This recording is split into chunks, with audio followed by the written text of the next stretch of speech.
Okay, ding-dongs. If you don't subscribe to Jeremy Ice and Fire, you're gonna spend the night in the box.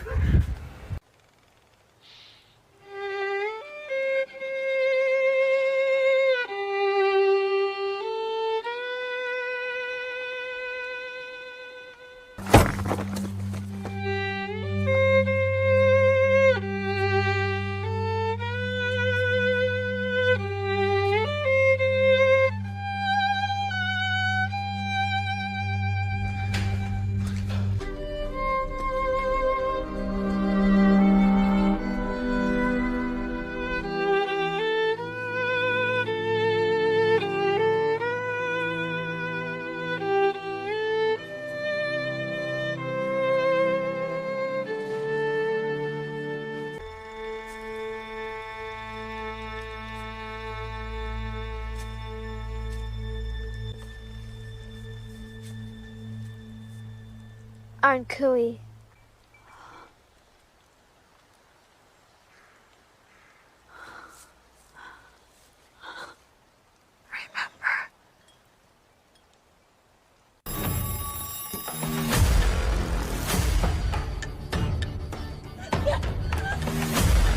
I think this is when it happened. Okay. Oh my god. I did try to warn you.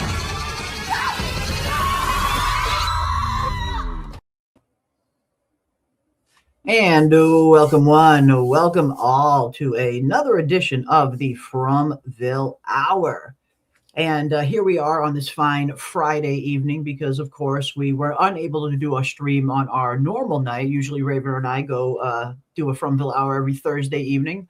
But last night I had some technical issues on my end, and we were unable to stream. So we figured now that I'm back up and running, we will kick things off like it is Thursday nonetheless. But welcome all. Friday is here. We are just one day away from episode 7, less than, just around 24, 26, 25 and a half hours or so away from episode 7 officially hitting our screens. And of course, we will be live tomorrow night like we always are every Saturday night for our live pregame show and our watch party. But let me know what you guys are thinking in the chat. Are you ready for episode 7? Ravener, you ready to dive into the final 4 episodes of season 4, my friend?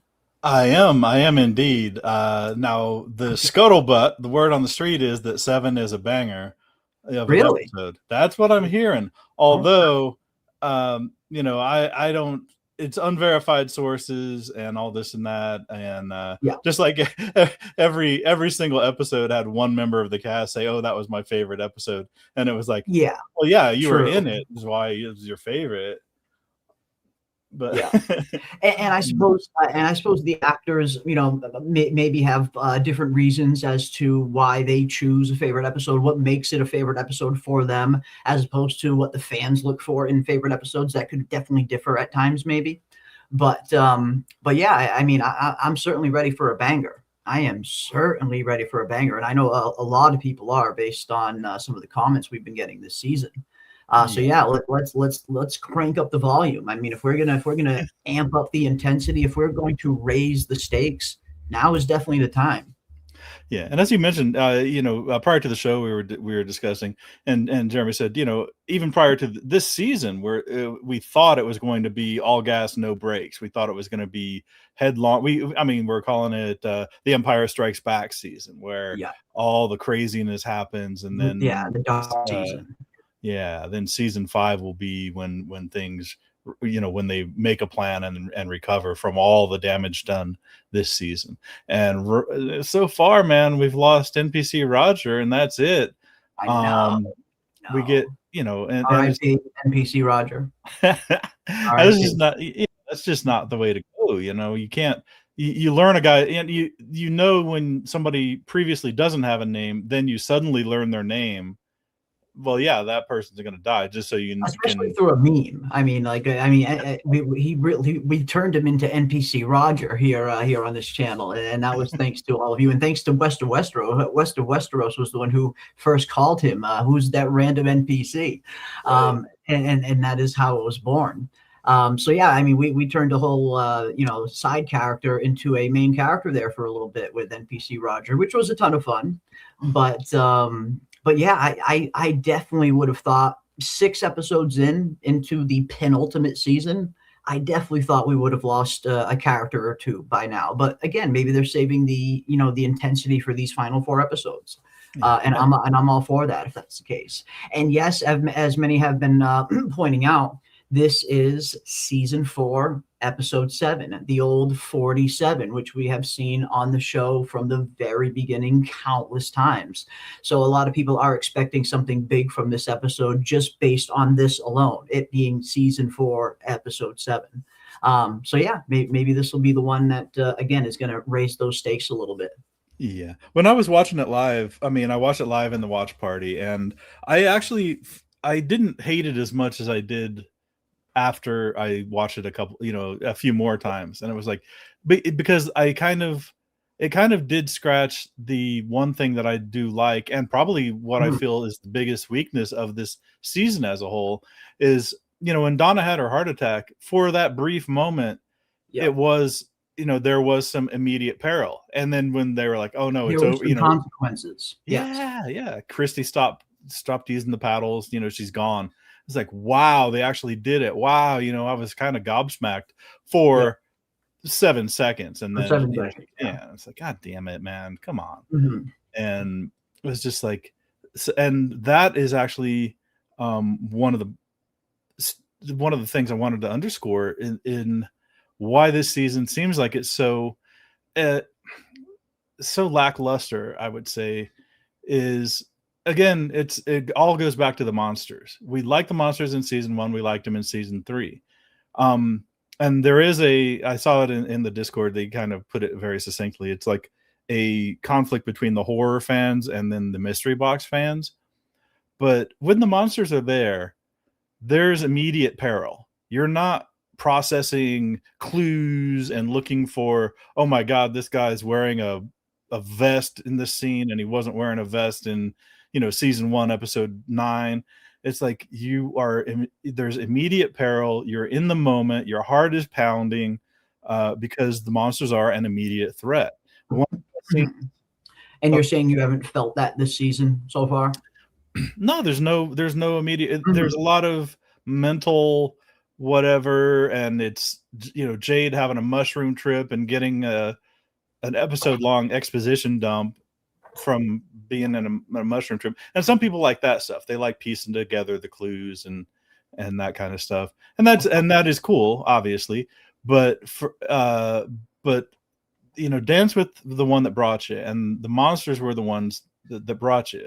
Smiley and all the other ones. That's why. Yeah, we haven't really seen Smiley, which was a surprise. I mean, them bringing him back to life, I definitely thought we would have gotten a little bit more Smiley so far. Yeah.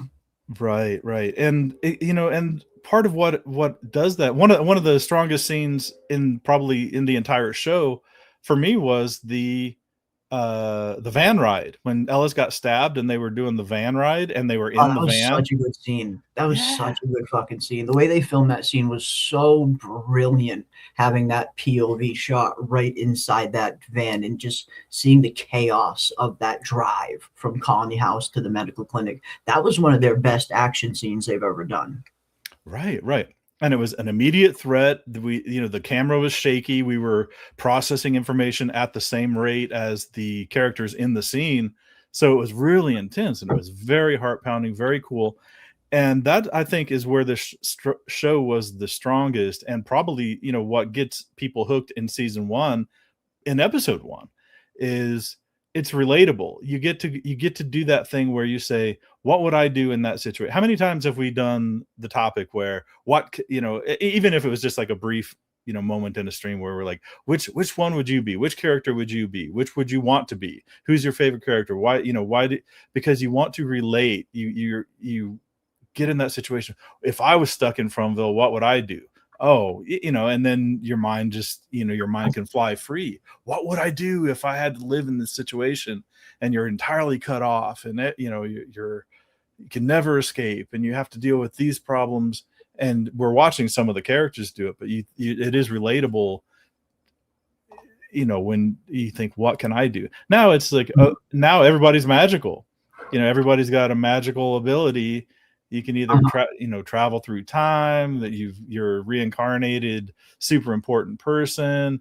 How do you relate to that? It's like, okay, it's cool to watch them, but I don't feel any, like, oh, well, if I were Jade and I was reincarnated 100 times, what would I do to solve the mystery? I don't feel that. I feel like, what would I do if you couldn't go out at night and you had to worry about monsters? Somebody leaving the door unlocked or the window on, open a crack, and then monsters come in and kill you. That's where that's where my mind can process, like, oh shit, what would I do in that kind of a peril? And so that's and I know what I'm saying is probably anathema to the people that are looking for clues and love the dream sequences and stuff, and like the hallucinations. And for me, I've just always been that way. It's just not your thing, and that's fine, and that's there's nothing wrong with that. If and again, sometimes shows that we love introduce storylines that we don't love. And that happens, and it's and even I've mentioned a few this season that haven't been my favorite as well. So I think that's normal. I think there's nothing wrong with having some constructive criticism for a show that we all really love and respect deep down, a show that we have followed almost religiously for years now. Nothing wrong with not kind of resonating with certain storylines. I think that's totally normal, and I think you're not alone. Again, just based on the comment sections that I've been getting on my channel, and we've been getting a lot. We've been getting tons of views this season, more views than any season we've ever done, and we are seeing a lot of comments of a similar nature, where you're certainly not alone. The fandom seems to be kind of split so far on season 4, where some people are really, really loving it, and some people aren't, and that's totally fine. Depending on which end of that spectrum you land on is totally fine. That's why we have these discussions, to dive into it, to talk about it, to see where we agree, to see where we disagree, and to kind of see where the show is going to go from here. Yeah, and I'd like to see what the chat has to say. Yeah, of course. Definitely as well. I definitely want to see what the chat has to say. And of course, I want to say a big thank you to Katrina Marie 420, who has gifted 5 memberships. 1, 2, 3, 4, 5 memberships gifted from the awesome Katrina Marie. Thank you so much, Katrina. Very much appreciate you. You've been a huge supporter of the channel, and you always have some awesome comments for us to dive into. And thank you so much for the gift of the 5 memberships. That is incredible. Wow. Man in Black, Man in Black, Ghost MKC, RCO 16G, Levy Moncure, Blacksmith, and Kristen Gallo are all now members. Avail yourselves. Well, and what's great is it's a very fortuitous time to become a member of the channel, because there has been some memes going around recently about Julie and her wig, and the From fandom has been just creating some of the most hilarious memes over these last few days. We've been seeing tons of them fill up our Discord. So I took the liberty of going ahead and creating a brand new custom emoji for all the Fromville members of the channel of Julie and her meme wig. So there you go, folks. Now is the perfect time to become a member of the channel. You have access to the custom Julie wig meme that we have just made. Have you been seeing those in Discord? Dude, they keep getting bigger. They're getting bigger every day. Every day. Make a hot air balloon out. Yeah, they're people are going crazy. And I think part of what made it so good is that face that Julie's making as well, the disgusted face, as well as oh my god, but they're making her hair just in every possible way. I love it. And the thing is, I mean, I know on at least on Reddit, people are like, oh god, that and Little Boyd, they're like, oh god, Little Boyd again, oh god, Julie Wig again. Man, I can't not laugh at it though, depending on, people just go crazy with I can't not laugh. It's the face. For me, the creativity is fun, but for me, it's the face. It's the face. It's what makes it fucking so good.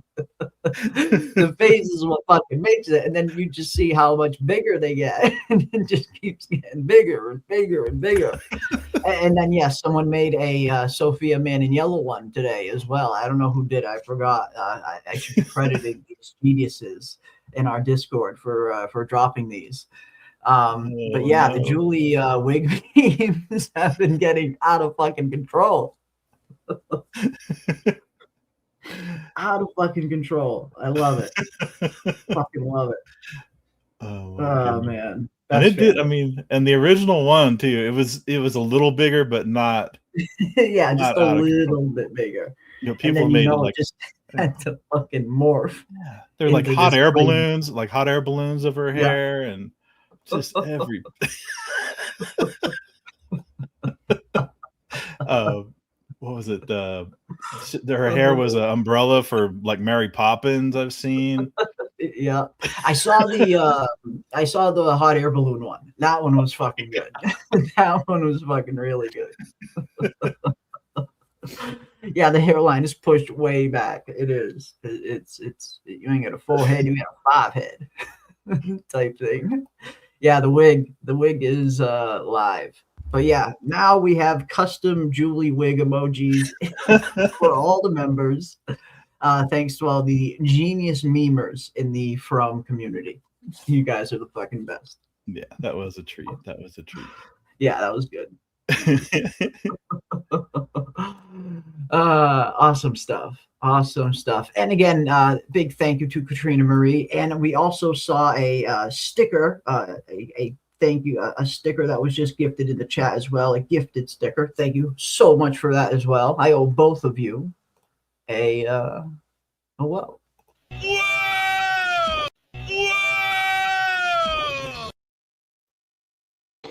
Glitter bomb. Thank you guys so much for supporting the channel. You guys are freaking awesome. But yeah, these have been killing me over these last 2 or 3 days. These Julie memes. Yeah, it just keeps fucking growing. It just gets bigger and bigger.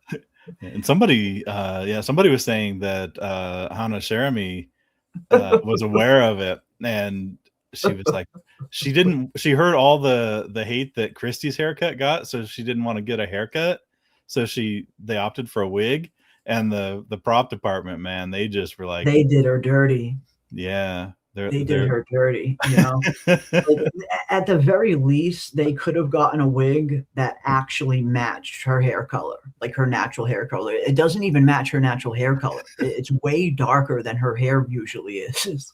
So it's noticeable that, you know, the color makes it noticeable right away. And then you look at the quality of the wig, like, you know, like the chat was saying, the hairline, the split down the middle, it just looks super fake. Yeah, that was one thing we kind of, I think we get caught up in the show and we just kind of allow it because, she did run, she ran after she story walked, she came back and cut off, 3 inches of the bottom of her hair, saying, they grabbed me last time, they're not going to do it again. And it's like, well, you still have a lot of, you still got a lot of hair for them to grab. Yeah. But they didn't address, the color change. And it was like, it was pretty significant color change, It was, and I think that was what was most jarring about it for me anyway.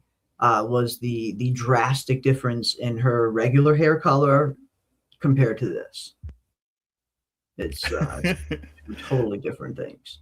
But there's a lot of stuff we allow, in the show that's kind of goofy. We just kind of like you can kind of hand wave it. Or, just like I know I was reading the chat when we were screening the episode in Discord, and the people with medical knowledge were like, when they were using the defibrillator, how they did the defibrillator right over Donna's clothes, and that was something I wanted to talk about last week as well, but I forgot to, because I actually just had a run-in with defibrillators not too long ago. Actually, actually saw them used, and it has to be bare on the skin, and you have to put that little gel thing on it as well. And we just see them just kind of blasting Donna with this defibrillator right through her clothes. So I did see a lot of people were pointing that out. Yeah, and also, I was a safety captain at work for a while, so I had to watch the videos about industrial accidents and stuff. And what got me was Patty's, how they just put the ointment, and her face was still charred and stuff. I mean, they would have to kind of like, they call it debriding, but you have to get that charred skin and stuff off. You can't just apply some whatever ointment on it and cover it up, and because Patty would be fucked up. She wouldn't be running around as the messenger girl, letting she immediately got the task of like, oh, let everybody know Donna's okay. Yeah. But yeah. Patty. So this is a bad episode for medical people. It was noticeable. It was noticeable. And yeah, they just electrocuted Donna. That's basically what they did. Yes. and the compressions. And I saw a lot of people talking about that as well. I'm not an expert on CPR myself, but I did see a lot of people that are knowledgeable on that were pointing out the compressions were not being done right as well. If you're careful, you can break the ribs. If you're not doing it right, you can kind of push air into the stomach instead of into the windpipe. Like there's a lot of things that can go wrong if you don't know what you're doing trying to do CPR. Like I know from TV and movies, makes it look like super fucking easy. But if you don't have your hands in the right place, if you're not doing it right, you can do more damage than good. Yeah, this was a strange episode for that, and the whole thing, the whole Donna dying and coming back and being unconscious. It was basically a free eulogy without killing her. They got to talk to her. They got to do it was almost like a funeral, you got to, but she was also still alive.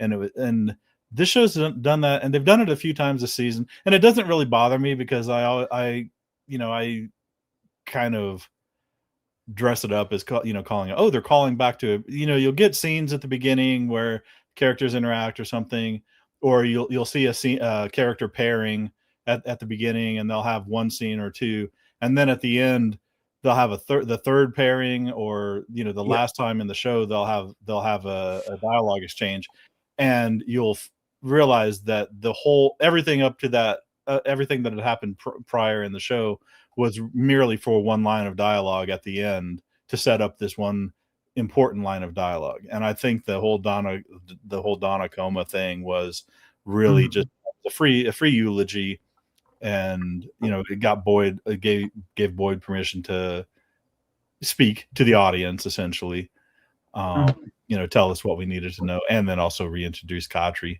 which is cool. Yeah. It's I mean, if nothing else, it gave Harold Perrineau, a chance to have a really good scene, a good, heartfelt, emotional scene. But you can totally understand all of the problems that people have been pointing out with the scene. And I saw a few of them myself. But yeah, again, Donna's back. It was definitely a quick fake out.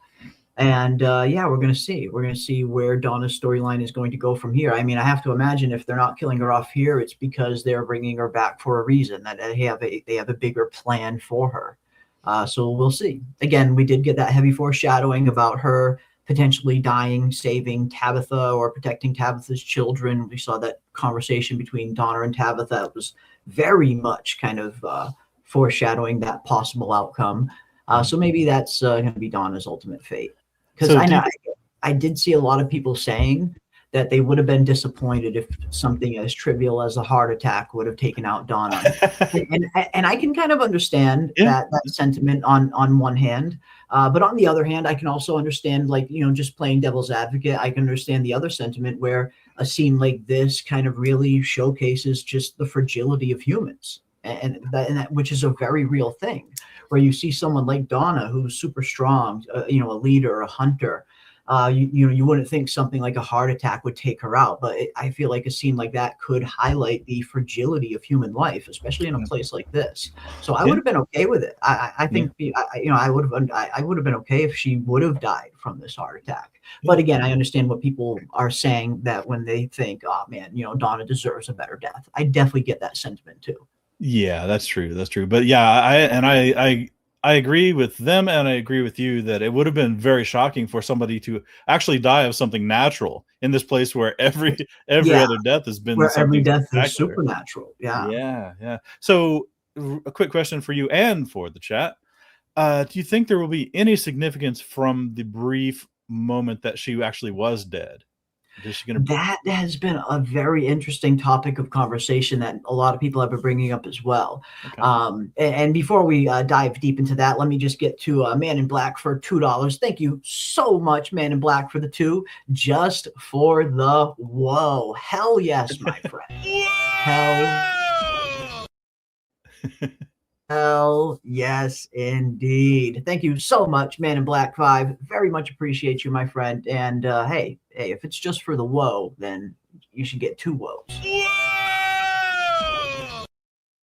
So if she was dead for a Just second, do you think somebody was like almost on the road with the tree and then got turned around? I mean, a lot of people are wondering if Donna is maybe going to come back with some kind of secret knowledge. Did Donna see something when she was on the other side, kind of thing? I've been seeing a lot of comments for people going in that direction.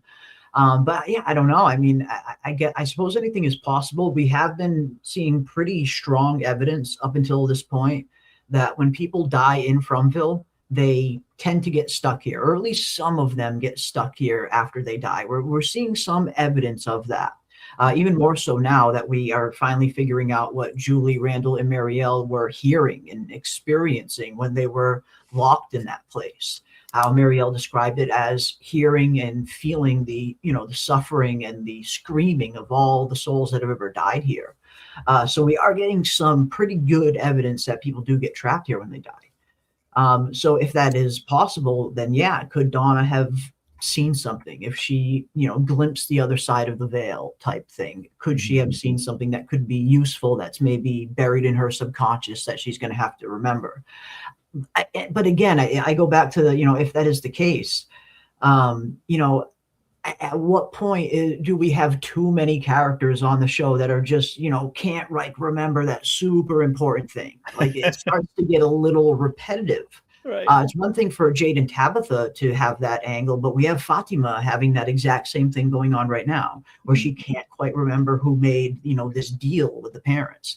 Then you add another character like Donna who just can't quite remember something else as well. It just starts to feel a little repetitive and, just that one little trope.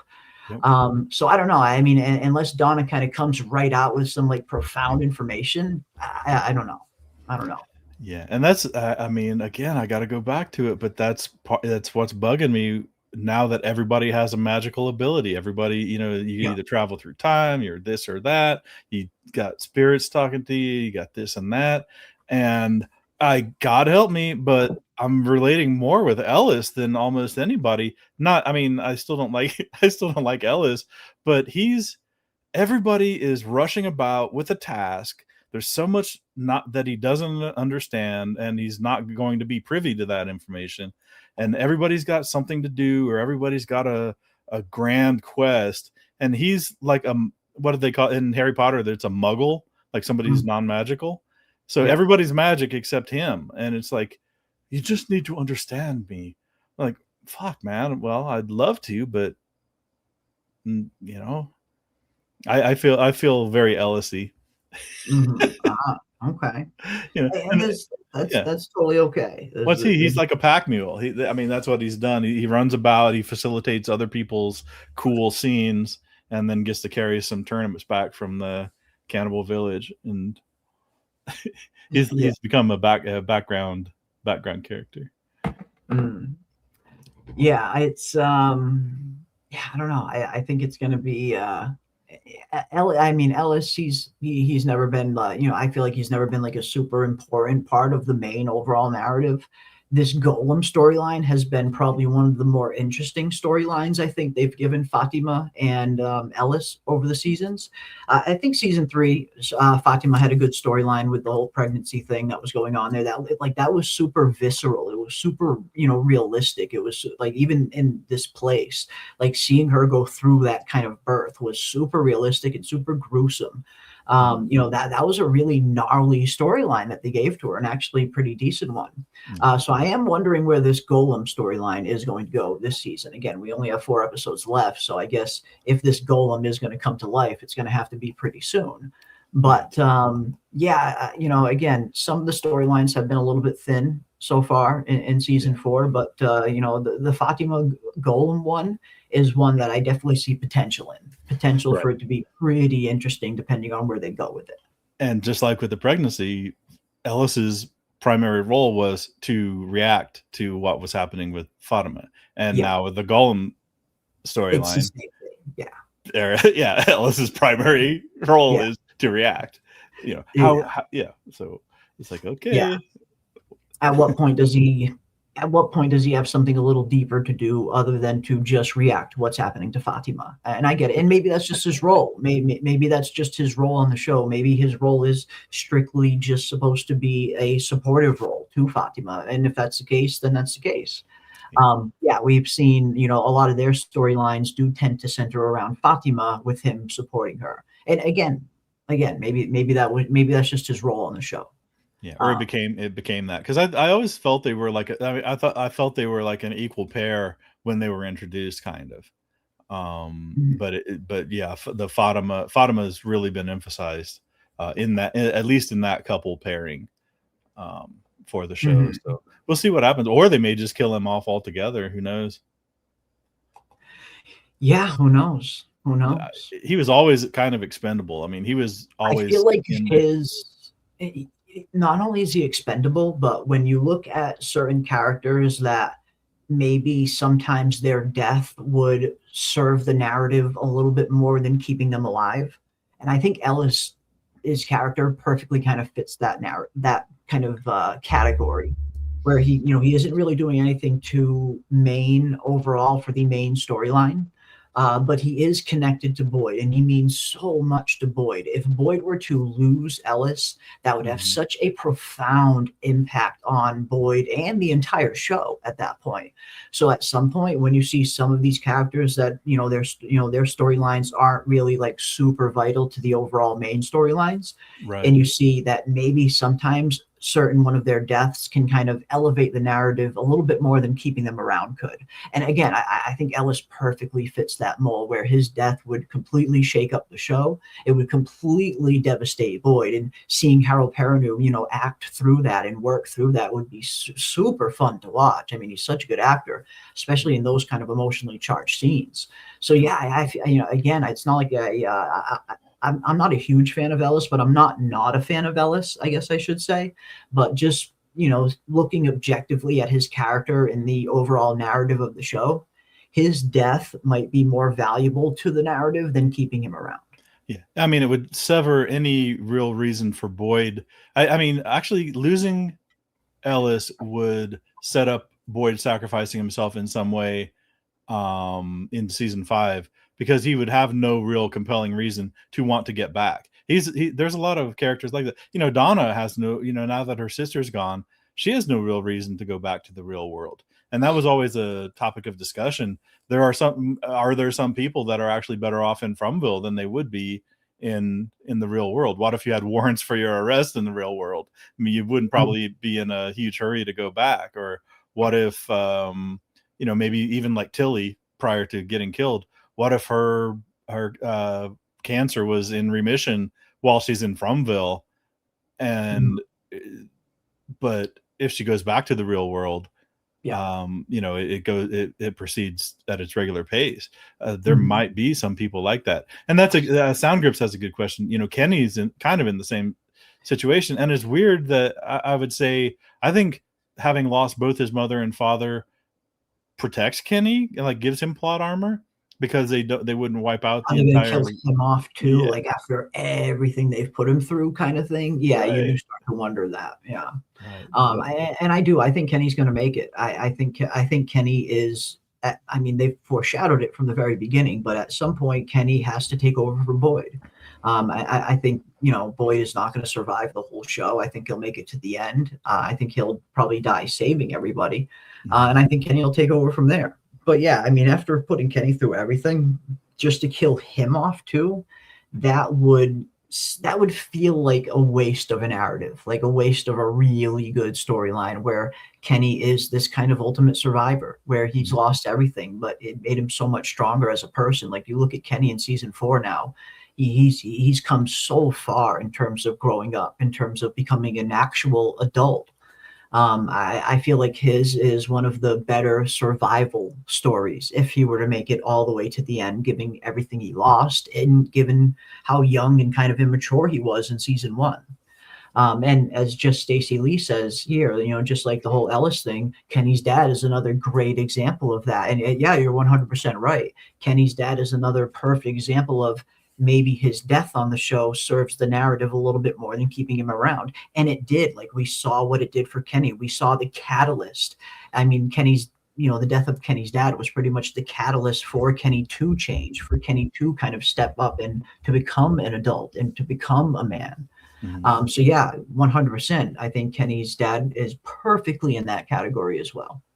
Yeah, absolutely. And that's what I thought was Kenny's got, as far as a character development arc, probably one of the best ones in the show, just because of that. Really losing both the dad and the mom. He went from the actual family to the found family kind of thing. And he was abruptly put out on his own kind of thing. And he reacted very crazy, when he first found out about what Sarah had done and how she was responsible for his dad's death, or leaving the door open. But he shook it and he got over it. I mean, he did. There was a brief time when he was, having a kind of a tantrum. I don't even want to call it a tantrum, but he was very unpleasant and, like, I always say, petulant. I really didn't like him, during that thing, but that's also because I like Sarah. That's another interesting thing, that Sarah and Julie pairing all of a sudden. Yeah. Well, and I talked a little bit about that on on our last stream, and that was actually one of the better scenes, I think, in that episode, where every once in a while, and I think I think we talked about this, you and I, last year during season 3, when Julie and Elgin had a similar scene like this in the basement of Colony House, where every once in a while, in the midst of all this craziness, in the midst of all of this chaos and all of this death, everything changing around them, every once in a while you can see two teenagers just hanging out and doing something normal, like two teenagers would, like if they were back in the real world. And that's what that scene reminded me of seeing Julie and Sarah kind of painting the room together, just two teenagers kind of hanging out and doing something like you would see in the real world. And it reminded me of that scene of Julie and Elgin in season 3, when they were in the basement of Colony House and they're trying on all the old 80s clothes and stuff. It's like, even in this hellscape, this nightmarish landscape, every once in a while you can see teenagers just be regular teenagers. And I think the show needs that little dose of humanity every once in a while. Yeah. Again, it's back to relatability, and not everything has to have, magical consequences and flexing supernatural abilities and this and that. You're exactly right. And I enjoy that they let that scene cook. And they ended up talking about let kids be kids for once. Just for a 2-second scene. It highlights the humanity amongst all of this craziness. Yeah. And it didn't have to end with Sarah like clutching her skull and screaming, having a vision, or right. Yeah. Now, do you think that, did you find it strange, and in chat, please weigh in as well, did you find it strange that Julie it seemed like Julie just said, almost like she's abandoning everything. She has this ability. She doesn't exactly know how to control it or whatever, but is she just putting the story walking stuff, because she knows she can story walk? I mean, that's established. Is she or it's just a crisis conscious type thing, maybe. I think it is. I think it is just a crisis, maybe a little her second guessing herself. When you look at Julie's storyline, hers closely follows the traditional path of the quote unquote hero's journey just as well, if not better, than any character on the show. Like, if you actually look at how Julie's storyline has played out, her storyline follows a lot of the 12 steps that are in the hero's journey. And one of those steps that she crossed last year was thresholds, at a point in time where, the hero has to kind of make a decision. Do they go on? or do they turn around and give up and go back? And I think Julie could be having another threshold moment like that in this scene, just a quick little moment of maybe second guessing herself, wondering if she's on the right path. But I do ultimately think she's going to return to story walking. We saw her and Randall have that argument, and I think that was the last time we actually saw Julie on the show, was that during that argument with her and Randall in the clinic. So even they're kind of a little bit at odds right now. So we're seeing Julie is at that kind of turning point where she, is going to have, kind of two roads to go down. But I do think she will return to story walking. Yeah, and I think her attempt to set a bookmark and failing, I mean, that's part of the hero's journey too, like the initial failure. Right? Exactly. Yeah. But yeah, and I think, but even if she reconciles herself with not being able to save Jim or keep him from dying, that is a pretty remarkable ability to put to use in other ways. So yeah, it would be very bad if she did just abandon that ability altogether, thinking that everything about it is a manipulation of the town or something. And not to mention, she still hasn't even gotten to the part where she goes back to Jim's death. When she has the the claws on, the scratch on her face, the shorter hair, like that's a future version of Julie that she hasn't got to yet. Like our present Julie hasn't gotten there yet. So just that alone tells me she's definitely going to continue story walking. But yeah, I don't know. I guess we'll see. But yeah, let's see what you guys are saying in the chat as well. But we also have Sunflower for $4.99. Thank you so much, Sunflower. Now, this was another interesting thing surrounding the whole Donna, dying for a few seconds or dying for a few minutes, maybe even before she was eventually brought back. What about the relationship between the light shining on Donna and the light shining on Henry? Is her nightmare going to be manifested since she died? Now, of course, the light shining on Henry, I think, is super interesting. I did a video on that for the episode 7 trailer breakdown. I think it's our most recent video on the channel, and that was a heavy collaborative effort between me and PM. Going back and forth and kind of discussing this whole kind of hospital monitor beeping that Henry seems to be hearing and the light shining in his eye. So yeah, is there some kind of relationship between there where Donna is kind of experiencing what Henry is going to be hallucinating in the next episode potentially? Maybe. I don't know. But the second part here is something I've been hearing a lot of people wondering and a lot of people talking about. And I myself have wondered this question as well, and I don't know the answer. But is Donna's nightmare going to be manifested since she died here? Again, the show is very much bringing into fruition the whole, when people die here, their nightmares can be manifested in the forest. And technically, yes, Donna did technically die. I mean, it looks like she did flatline there for a little bit before she was brought back. So does Donna qualify? Could we potentially see Donna's nightmare get manifested in Fromville? And if so, what exactly would Donna's nightmare even be? Like, what exactly is Donna afraid of, I guess, is the question. Right. But I did see a lot of people asking that. Could we see a Donna nightmare appear? I suppose it's 50-50 at this point. Yeah, it'd be interesting. I mean, it would be interesting to see if one of the other characters, maybe Boyd, one of the people that, well, and Donna was one of the main ones that kind of made that discovery that you're, along with Tabitha, that your nightmares do come to life. So it'll be interesting if somebody gets that information out of her or if she volunteers it. Hey guys, just be aware, my phobia is of XYZ thing, so yeah, there's a possibility. Know it?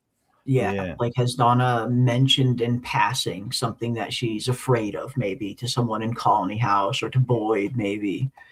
I don't know. And Golden Child brings up so only main characters' nightmares come to life. I mean, I guess that is the question. What exactly is the selection process here? Who decides whose nightmares come back to life and whose doesn't? Now, again, if we're to believe that the cicadas were Nathan's nightmare, then that shows me that even secondary characters or even background characters, Nathan was definitely a secondary character at the very least. Maybe even you could even consider him a background character. And if the cicadas coming onto the show were his nightmare, then yeah, it would seem that no, it doesn't need to just be like a main character. It seems it could be anyone. But then again, how come we haven't seen more nightmares manifested? I guess that's another question I've been seeing a lot of people ask. We've Right. seen so many characters die on the show, both main characters and secondary characters. How come we haven't seen more of these nightmares manifested? And again, that is a question that maybe will get answered. Maybe this is something that happens a little bit more frequently towards like the end of a cycle. I don't know if that's a possibility, but yeah, again, definitely valid questions that you guys are asking. Yeah, like well over a dozen. I can't remember the exact Out of all the count. deaths we've had, only Nathan cicadas have come back as a nightmare. And if that's Right. the case, maybe it is. Maybe it's one of those things where it is much less frequent. It doesn't Unless happen super often. yeah, unless it has to like rise to the level of a phobia, because I mean you can have a nightmare, Like a but it does, deep-seated fear that this place can really grab a hold of and manifest. Yeah. yeah.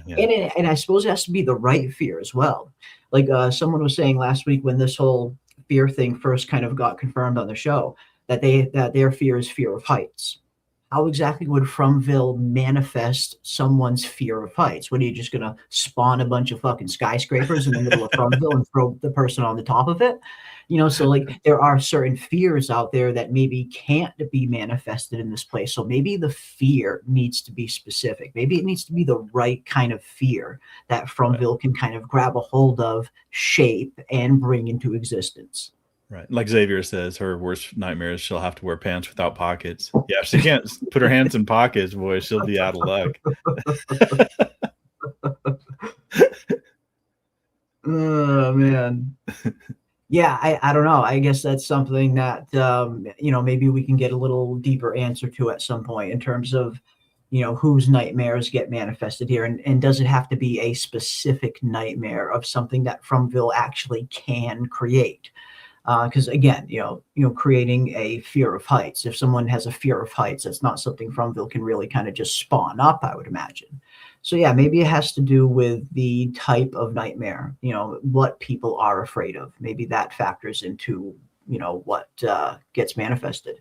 And the fear just must be on a bit of a budget. Maybe it is. The fear is on a budget, and they can only do small nightmares.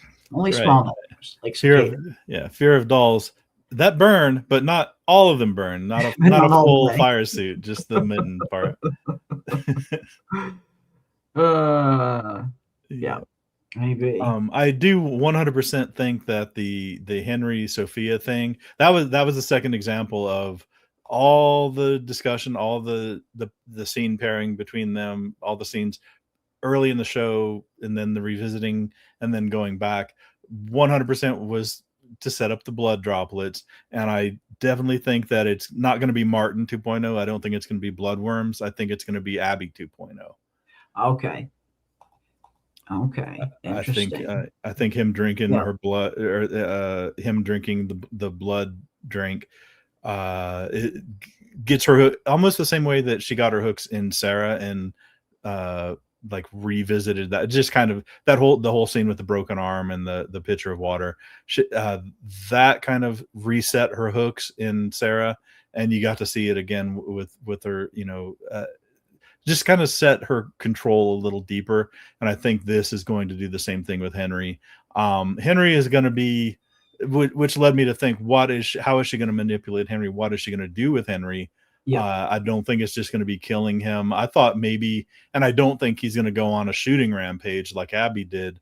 I saw her manipulating him to do something more akin to like Kevin did by opening the window at Colony House. Mm-hmm. But I don't know how Sophia's manipulation will manifest itself in Henry. But I think that I do think the blood drop was 100% to set up her influence on Henry. So yeah, and PM and I were discussing something very similar that's in my trailer breakdown as well. Something along those lines, where because again, if Sophia just wanted Henry to just see visions and just see hallucinations, she wouldn't have needed to give him her blood at that point.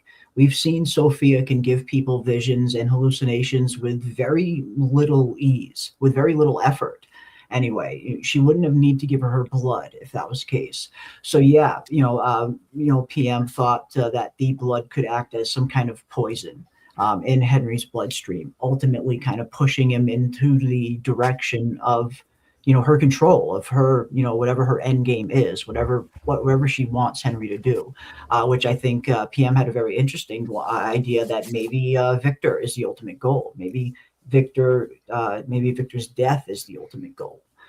Because Victor's a very interesting character. You wonder why he survived so long. If he is a member of the previous cycle, why exactly has the Man in Yellow let him live for so long? Unless the Man in Yellow can't kill Victor. Maybe the Man in Yellow can't kill certain people directly himself. Maybe that's why it needs the town to turn on Jade. So the townspeople kill Jade. So the townspeople turn on Tabitha. Maybe the Man in Yellow, the Man in Yellow is certainly very powerful. We saw that he was able to kill Jim. But maybe there are certain characters that he's not able to physically harm directly. So he has to find these little loopholes. And maybe Henry could be another one of those loopholes where Sophia is manipulating Henry into, seeing that he is in a hospital bed at once. It seems like that anyway. When you look at the episode 7 trailer anyway, Henry starts hearing beeping. And he starts seeing lights flashing in his eyes. And the beeping sounds exactly like a heart monitor that you would see in the hospital. And we know that Henry entered here into Fromville after a car accident. Him and Tabitha had the nasty car accident, and next thing he knew, he ended up here in Fromville. Could Sophia be trying to manipulate Henry into thinking that maybe all of this is one big dream, that all of this is that he's in one big kind of fever dream, one giant coma, and maybe he's laying in a hospital bed somewhere, which many of our characters have, mentioned on the show in the past up until this point. So I could totally see that Sophia is manipulating Henry to do something. What is the end game, I guess, is my big question. I'm not sure what the end game is going to be. But, if she just wanted Henry to see visions, if she just wanted Henry to hallucinate, she wouldn't have had to give him her blood. Giving the blood definitely makes me think it's a little bit deeper. Something like you said, something like PM said as well, that maybe this is going to lead to Henry kind of losing it. Henry, or Henry being under her control to a certain degree. Yeah. And she flat out said, what if this is all a dream? Exactly. That was another part of it that made us think that maybe, she's trying to make him think that he's laying in a hospital bed somewhere with the beeping, the light shining in his face. She straight up asked him, you ever thought this is all just a dream? It seems like she's trying to manipulate him in the direction where at the very least he starts questioning his reality. Yep. And and just like with Abby, if through, no matter how long it takes, I don't know. The Man in Yellow has unlimited time, but the show doesn't. But they have to figure out a way. Will they go back to that? Will they revisit that thread or that notion that she can get in somebody's head like she did with Abby, or he did with Abby, and convince him that everybody's asleep or that he's asleep and that somehow he needs to wake them up, and you have to do X, Y, Z. To grab the talismans or something stupid along That's those how lines. you wake people up. Yeah, this is the way to wake people up. And put that idea in his head and let it ferment and wait for him to do the action himself. Yeah. It'll be interesting to see what's going on there. Again, if Sophia is giving Henry her blood, it's definitely, there's going to be a deeper reason than just hallucinations. Right. Yes, we're seeing that Henry is having hallucinations. He's hallucinating hearing the beeping. He's hallucinating seeing the lights flash in his eye. But I get the feeling that is just a precursor to what the blood is really going to do to him.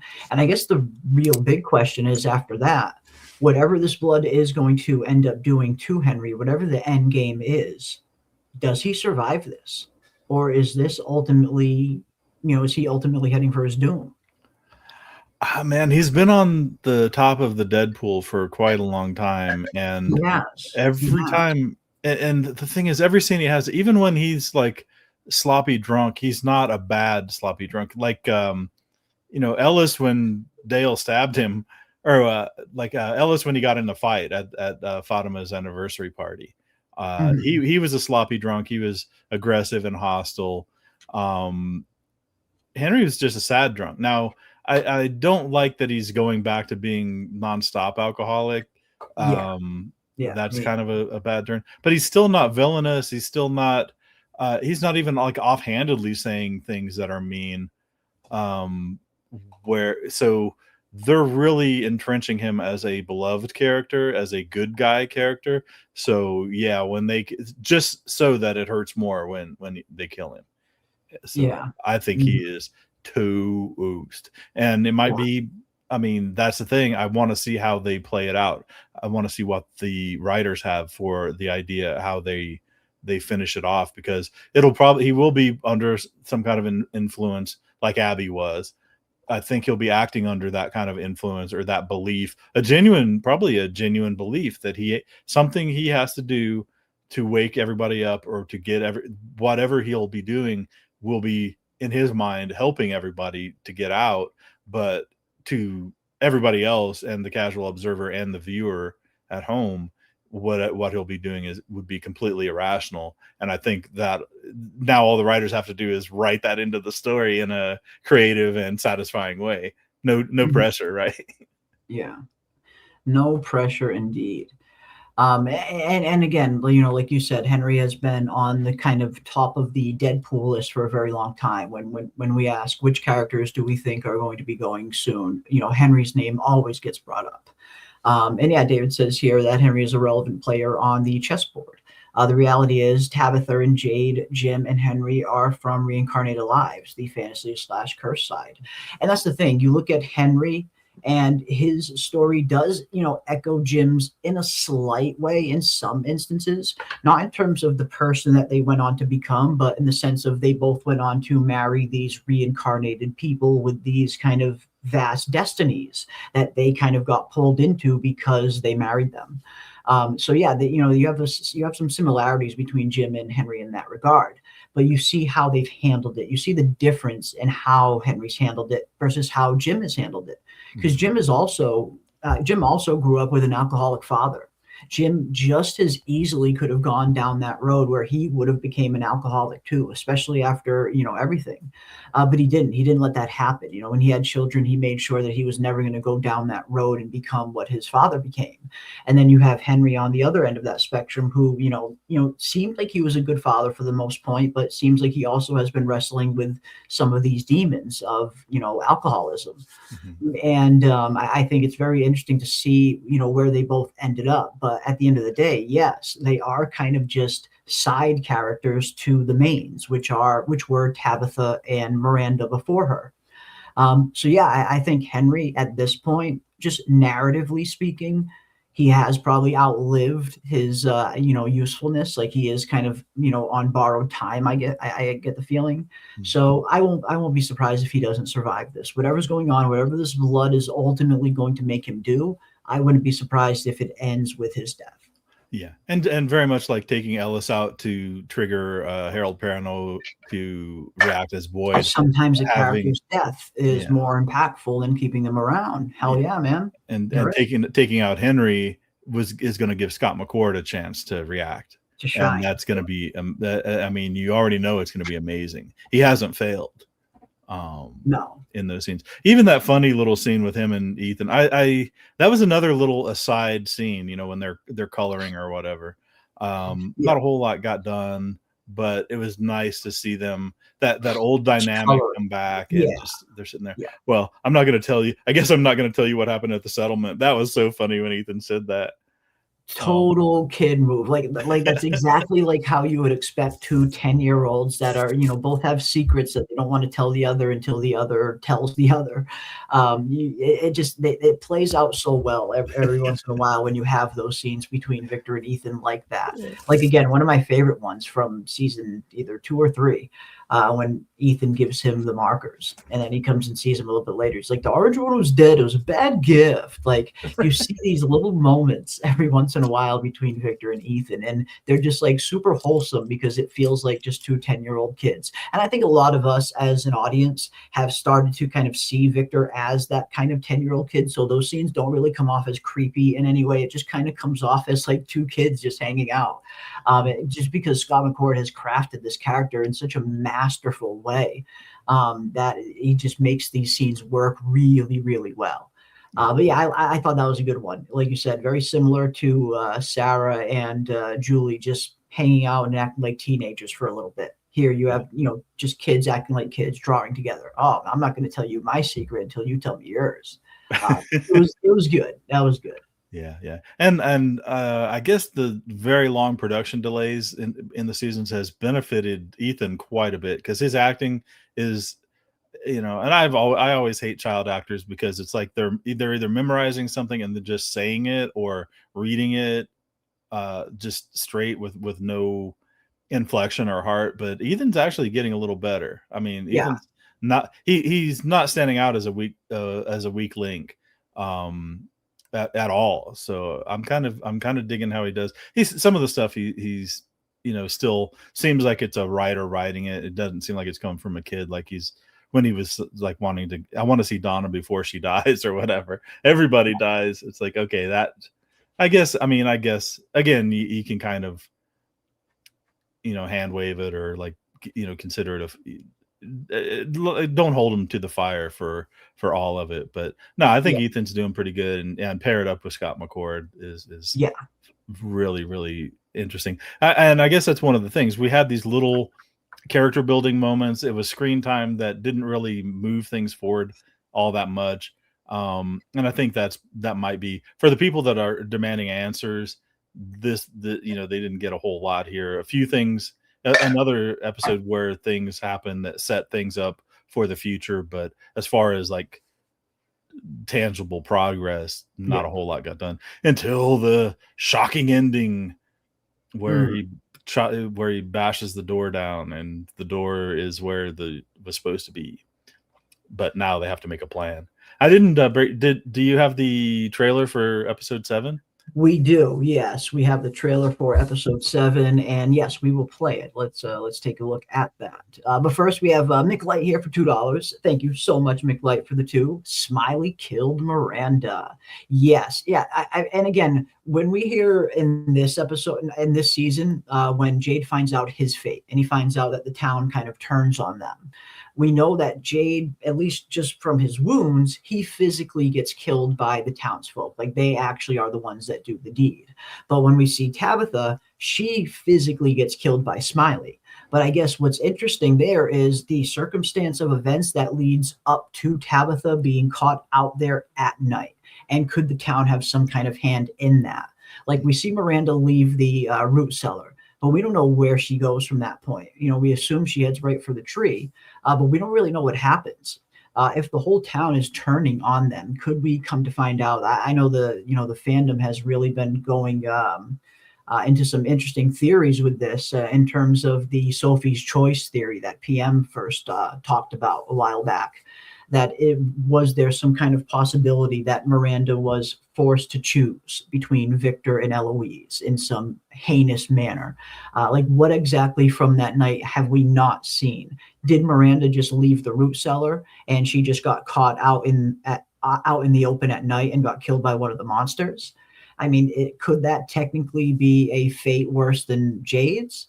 Maybe, yeah, I suppose so. But I feel, Jade's fate is also really dark, like super fucking dark. Right. He's having everyone turn on him. People that he has lived with, people that he thought were his friends, his neighbors, people that he loved.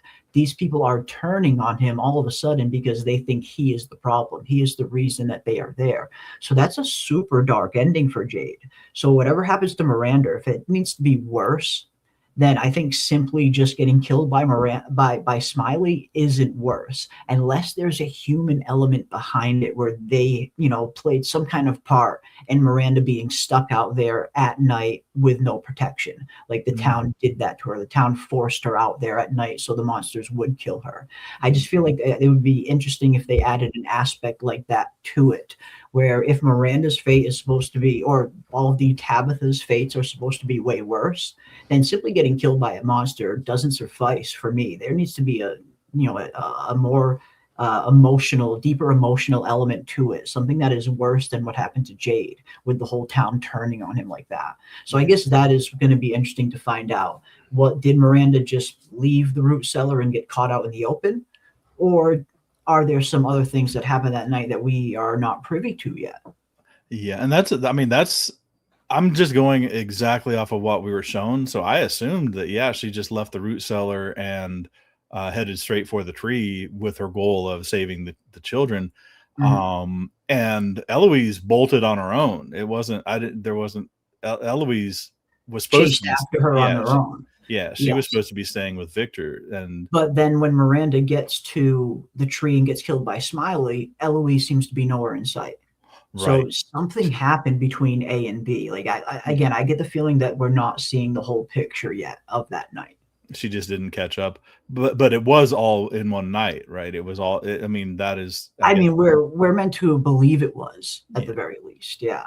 I think that's what the show is showing us anyway, that this happened in one night, like this giant massacre. All this stuff happened in the course of one night. At least it seems that way anyway. I guess coming from Victor's memory, which actually had omitted Eloise in it for the first scene of his memory of that scene. So it's tough. And with his memory being so fucked, Right. I feel like, and again, we still really need that definitive kind of confirmation of Eloise's death.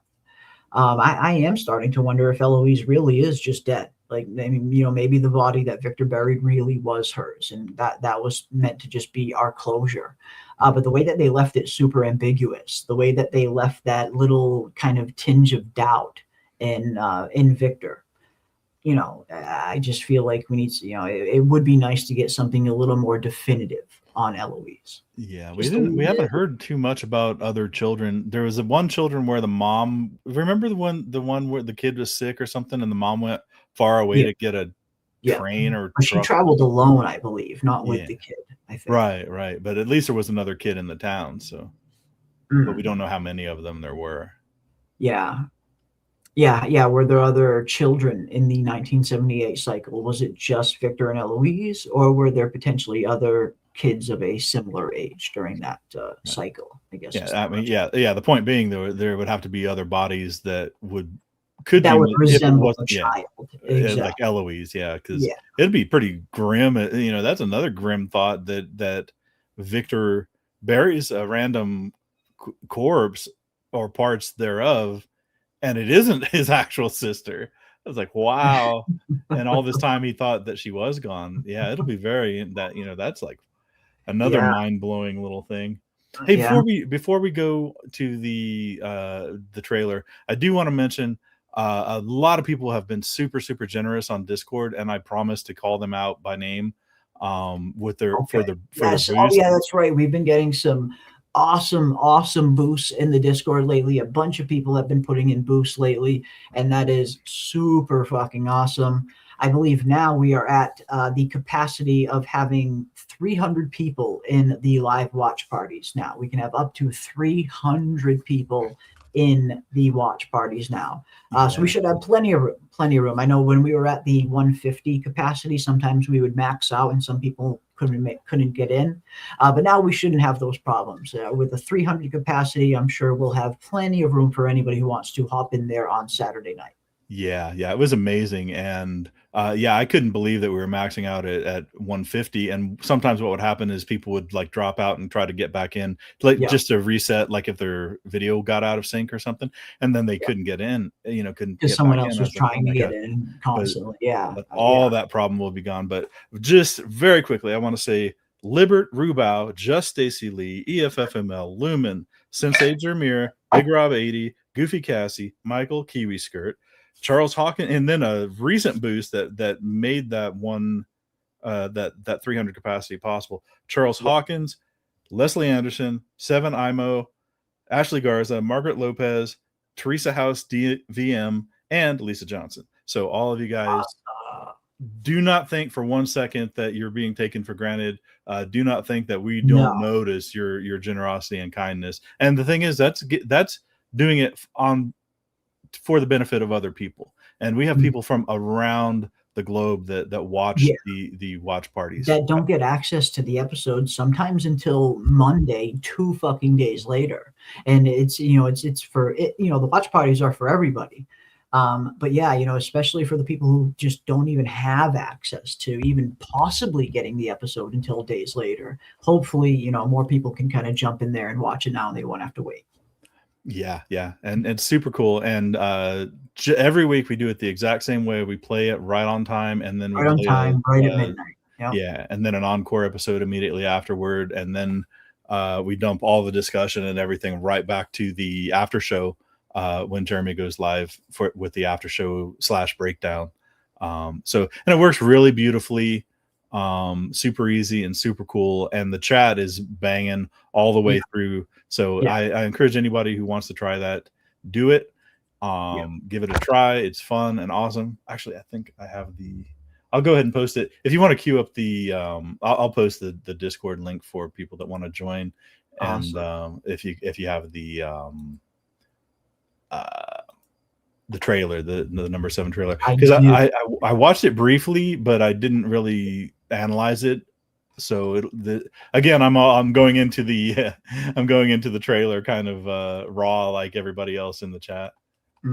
Well, yeah, no worries. Let's pull up this episode 7 trailer. And again, the trailer for episode 7, at least, it doesn't really spoil much. Like, it doesn't really show you a whole lot. And I was actually very pleasantly surprised. But I was actually very pleased with how little the episode 7 trailer really shows us. Again, it doesn't really give us a ton. Okay. Yeah, and actually I remember I actually did see it, I guess, because my impression of it was they're talking here, they're talking there, they're talking somewhere else. So when people were saying, oh my God, episode 7 is going to be a banger, episode 7 is going to be fire, I was like, maybe they're just cutting out all the good parts and putting the talky parts in the trailer, but it looked to me like more talk. So, but hey, you know what? I would love to be proven wrong. I was hopeful and was proven wrong for being hopeful. Now I'm skeptical, and I'd love to be proven wrong for being skeptical. Hey, I mean, if it works, it works, right? It works. But yeah, I mean, yeah, so far people are saying that episode 7 is supposed to be good. I guess we'll see. I guess we shall see. Again, we are heading into the final 4 episodes now. This is it.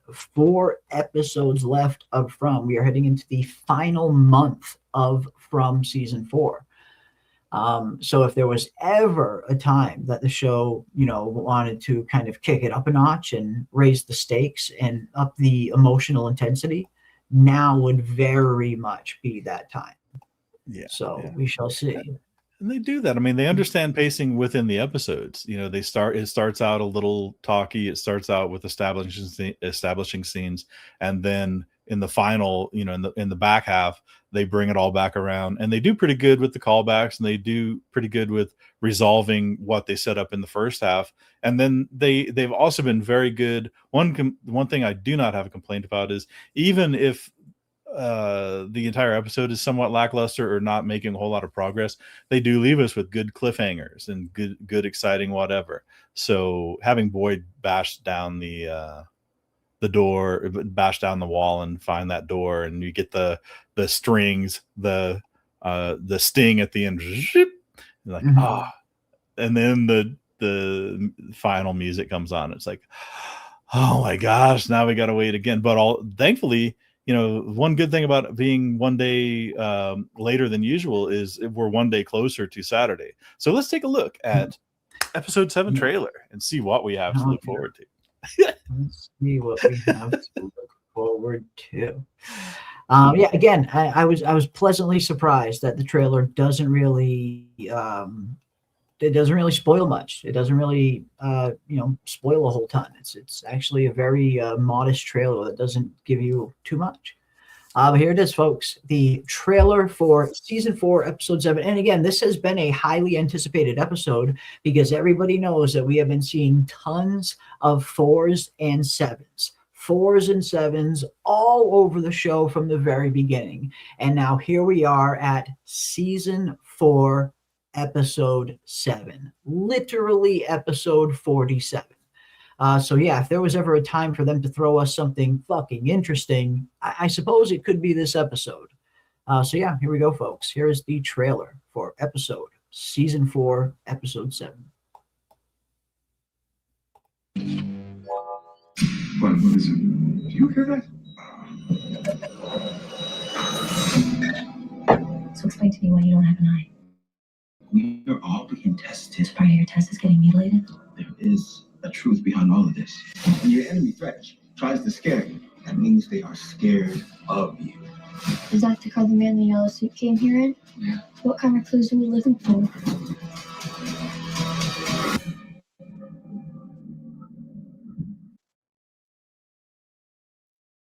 Man, oh man, oh man. I suppose we could play it one more time, right? I suppose we could play it one more time for the people that want to check it out one more time. And then we will dive in. So here we go. And encore playing. What is it? Do you hear that? So explain to me why you don't have an eye. We are all being tested. This part of your test is getting mutilated? There is a truth behind all of this. When your enemy threats, tries to scare you, that means they are scared of you. Is that the car the man in the yellow suit came here in? Yeah. What kind of clues are we looking for? Oof. Interesting. All right, we will go through the whole thing from start to finish like we always do, ladies and gents.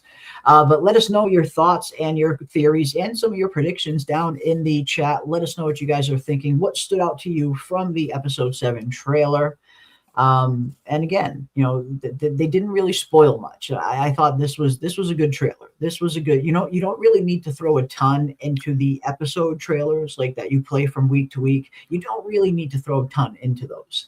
Right. So I was really glad that this one didn't really spoil much. They didn't throw a ton of holy shit, reveals into this trailer. It was just giving us a small, very, very small glimpse at a few kind of out of context scenes. And kind of it's left up to us to kind of interpret them correctly or incorrectly. Yeah, and it looked like the scene with Boyd. It's not a huge leap to guess like he discovered the door. Now he has to figure out a plan. Now Jade's ideas are back in play because they've been confirmed in Boyd's mind. It's pretty obvious what he's going to be doing. I mean, at the end of last episode, you'd be like, okay, well, the next thing Boyd needs to do, especially having talked to Jade about it being a suicide mission, is to go and try to sell it to the people. And the scene we're getting is him trying to sell it to the people. So we knew that scene was coming. So it's like, okay, not a spoiler. Boyd, it's a confirmation. Yeah, no, Boyd trying to rally the troops. And again, he knew right from the very beginning this was going to be a very dangerous mission, not something that he would ever probably order anybody to do or even ask anybody to do. I mean, I get the feeling it's going to be one of those things, we'll take volunteers type thing. I'm not going to make anyone do this, but we need some volunteers. And maybe that's the case. Maybe Boyd is trying to rally the troops in order to head down to the caves. Because we do get that one little scene between Boyd and Father Cautry in a previous trailer where Father Cautry says to Boyd, "This is it, Boyd. This is where you make your final stand." And maybe that's what Cautry was referring to. But yeah, I think this will be interesting to see where this goes. But at the very beginning of the trailer, I think we see Henry, and we're already seeing that Henry is feeling the effects of whatever is going on inside of him. Whatever Sophia's blood is going to be doing to Henry, whatever the end result is, at the very least, we're already seeing some side effects where he is starting to hallucinate. He's starting to hear things, starting to see things, and it's looking like it is not boding very well for our pal Henry here. And you listen to the beeping. The rhythmic tone of the beeping is very, very specific, very indicative of what you would hear from a hospital monitor. And then you look at the light shining in Henry's eye, how it kind of goes from one eye to the other, almost like a doctor would, shine a light in your eye, checking for pupil stimuli. So it almost seems like he is hallucinating here, or at least feeling certain effects that might make him think at some point that he's in some kind of hospital bed somewhere. And again, I think, like we talked about earlier, I think a lot of us are of a similar mind here, where we think maybe Sophia is going to try and get Henry to question his reality, ultimately make him question whether or not he's really here in Fromville. And again, I think we get a one scene that's pretty interesting that you mentioned earlier about Sophia straight up asking Henry in episode 5, have you ever thought that this is all a dream? And then when you look a little bit deeper at it, we get another scene involving Henry at the beginning of the season, or like 2 episodes prior, where he's talking about this place, Fromville, how for 40 years, this place was nothing but paintings in my basement. This man, the boy in white, this place, nothing but paintings in the basement. And now, it's like he's trying to struggle to make sense of all of this. So knowing that he has been looking at these paintings for 40 years, knowing that he was in some kind of car accident, I suppose it wouldn't be too much of a stretch for Sophia to try and manipulate Henry into thinking that he was just in a bad car accident and he's dreaming all of this because he's been looking at all of these things for 40 years. So why wouldn't his subconscious make this place a reality? Right. And just a gentle nudge. And that's what they're going for with Sophia's villain arc is, that she'll gently nudge, or she'll ask a question that's loaded, she'll ask a loaded question, or kind of just to stir up trouble, or to put a seed in somebody's mind and let it take root and go. Yeah. I mean, very much the same way that she stirred up the trouble with Julie, and blamed Kenny for it. When she blamed the Matthews family. All the trouble started when the Matthews family arrived. Did you say that? Kenny's like, no, that's not what I meant. Yeah. Yeah, very much so. Much so. A little shit stir. Yeah, little shit stir indeed. And even with what she's doing to Sarah now, kind of getting back into Sarah's head again, getting to the point where she's able to manipulate Sarah again after Sarah had seemingly kind of beaten this, seemingly kind of come out the other side and realized, okay, I'm not going to be manipulated anymore. Boom. All it takes is one, girl falling into a fucking pool for us to get just complete character regression in Sarah, which is a little disappointing. Yep. But yeah. And yeah, Henry's not the brightest. It took him forever to believe Tabby, even with a house full of info. And you do bring up a really good point, PM. This is true. I mean, Tabitha came into Henry's house, like confirming all of this stuff that he's been seeing in his basement for all these years. And it took him so long for him to believe her. Like, he pulled a gun on Tabitha because he wasn't believing anything she was saying. And everything she was saying was stuff that he had been looking at for decades. So you do bring up a good point. If someone kind of comes into your house and they start saying all these very specific things that are of paintings that are in your basement, at the very least, you would at least kind of want to entertain them, right? Not at least assume that they're just lying right off the rip. It's like she's coming here confirming everything that's in your fucking basement, Henry. What do you mean, bro?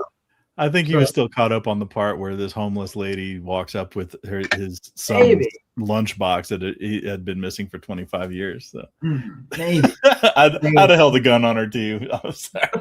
Oh man, I don't know. But he did call the police off on her. I mean, he called the police. He did. Eventually he did. But as she starts kind of like rapid firing all of these things off, things that he could easily corroborate, just like right down in his basement.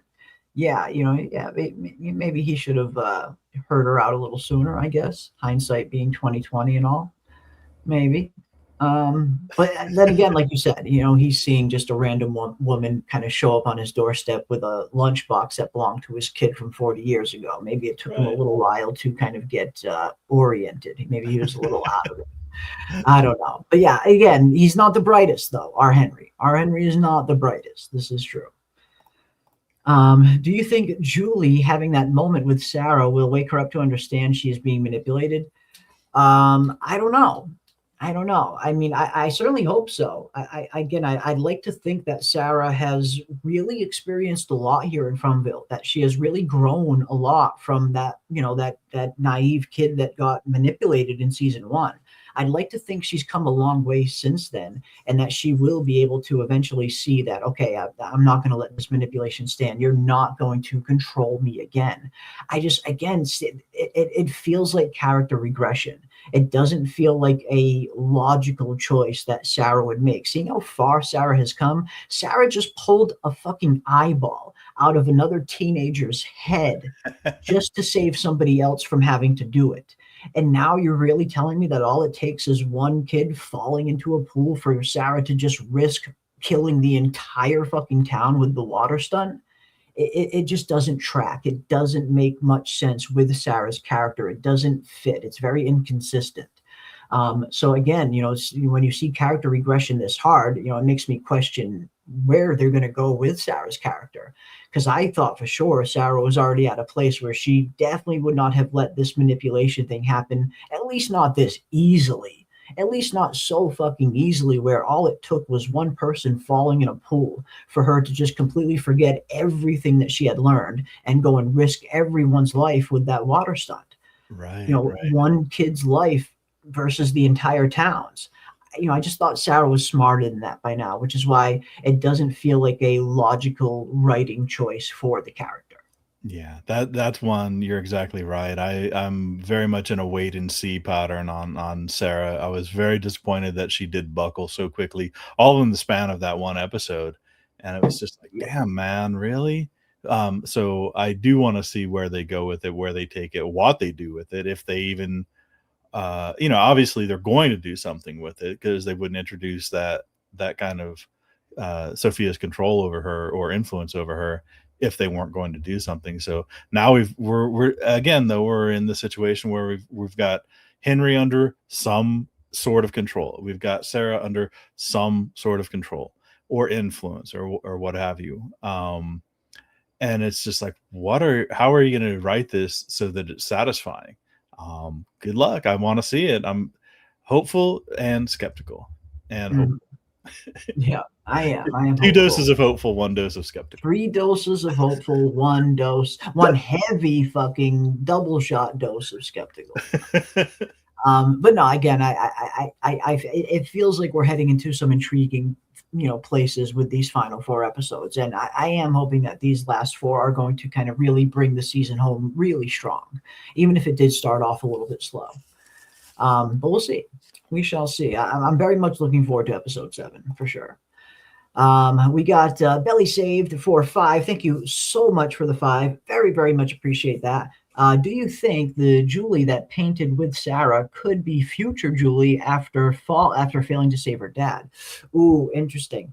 I don't think so. And I think the one kind of telltale sign, or at least the one giveaway of that, or at least for us as the audience, how we can kind of tell the difference between that future version of Julie and our Julie, is not just the hair, but the scar on her face as well, I think is another very telltale sign indicative of which Julie we're looking at.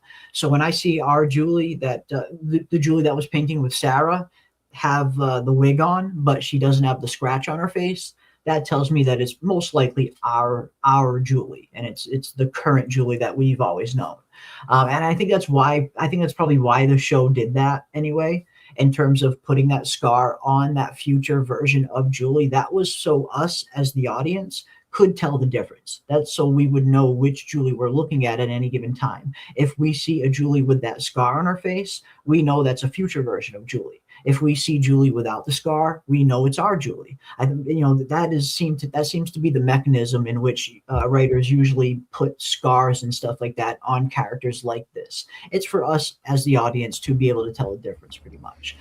So no, if she would have had the scar on her face, I would have thought maybe that could be a possibility. But her not having that scar tells me that it's probably our Julie that we've known the whole time. But it's an interesting theory, though. Yeah. I mean, I need to see more. I need to see more indication, and I think you put your finger right on it with the scar. That's our cue to know. but I was still like, wow, I can't believe, Julie. I mean, and I understand that Julie's kind of recoiling from a failure. Yeah. So, it's, I don't know. It's like, you lose a championship game or something, and then you're like, well, I'm not going to play basketball anymore. I don't even want to think about basketball. Like, well, you'll come around, give it a day or two. Yeah. Yeah. Yeah, but yeah, I think that was I think that's what the writers were going for when they put the scar on the future version of Julie. That was so for us, so we could tell the difference in terms of which Julie is which. But yeah, and again, at some point, our current Julie needs to become that future Julie. At some point, like we saw our current Julie cut her hair and get this just awful wig. But at some point, our current Julie also needs to get that scar on her face. At some point, our current Julie needs to become that future version of Julie, so those timelines can kind of match up. Okay, So I guess it'll be interesting to see when that happens. When will we see Julie get that scar on her face, and will it even be this season, or was that something they'll say for next season? But at some point, that does need to happen. They do need to kind of merge these two Julies at one point. Yeah. Okay, yeah. And so that guarantees that she will be doing well. I would say that guarantees that she will be doing story walking again, but there's no telling that there's nothing to say that she won't get a scratch in the world she's in now. So maybe, yeah. Who knows? Maybe. And again, thank you so much for the super chat. I owe you a glitter bomb. Yep. Bombs and woes. Yeah, good question. Yeah. And the thing is, I mean, half of formulating a good theory is being able to rule stuff out. So, and that's the thing with From. I think sometimes knowing what not to theorize on is just, if not even more valuable than what to theorize on. Having information get debunked is just as valuable as having information get confirmed, I suppose, is at the end of the day, especially with a show like this where there's so much mystery aspects to it. But yeah, awesome stuff. Awesome stuff. All right, let's continue with this episode trailer. Here we got the season 4, episode 7 trailer. And again, a lot of people have been pointing out that this is literal episode 4/7, season 4, episode 7. And we've all seen the 4s and 7s on the show from the very beginning. So a lot of people have been pointing that out. And a lot of people are, I think, expecting this to be a good one.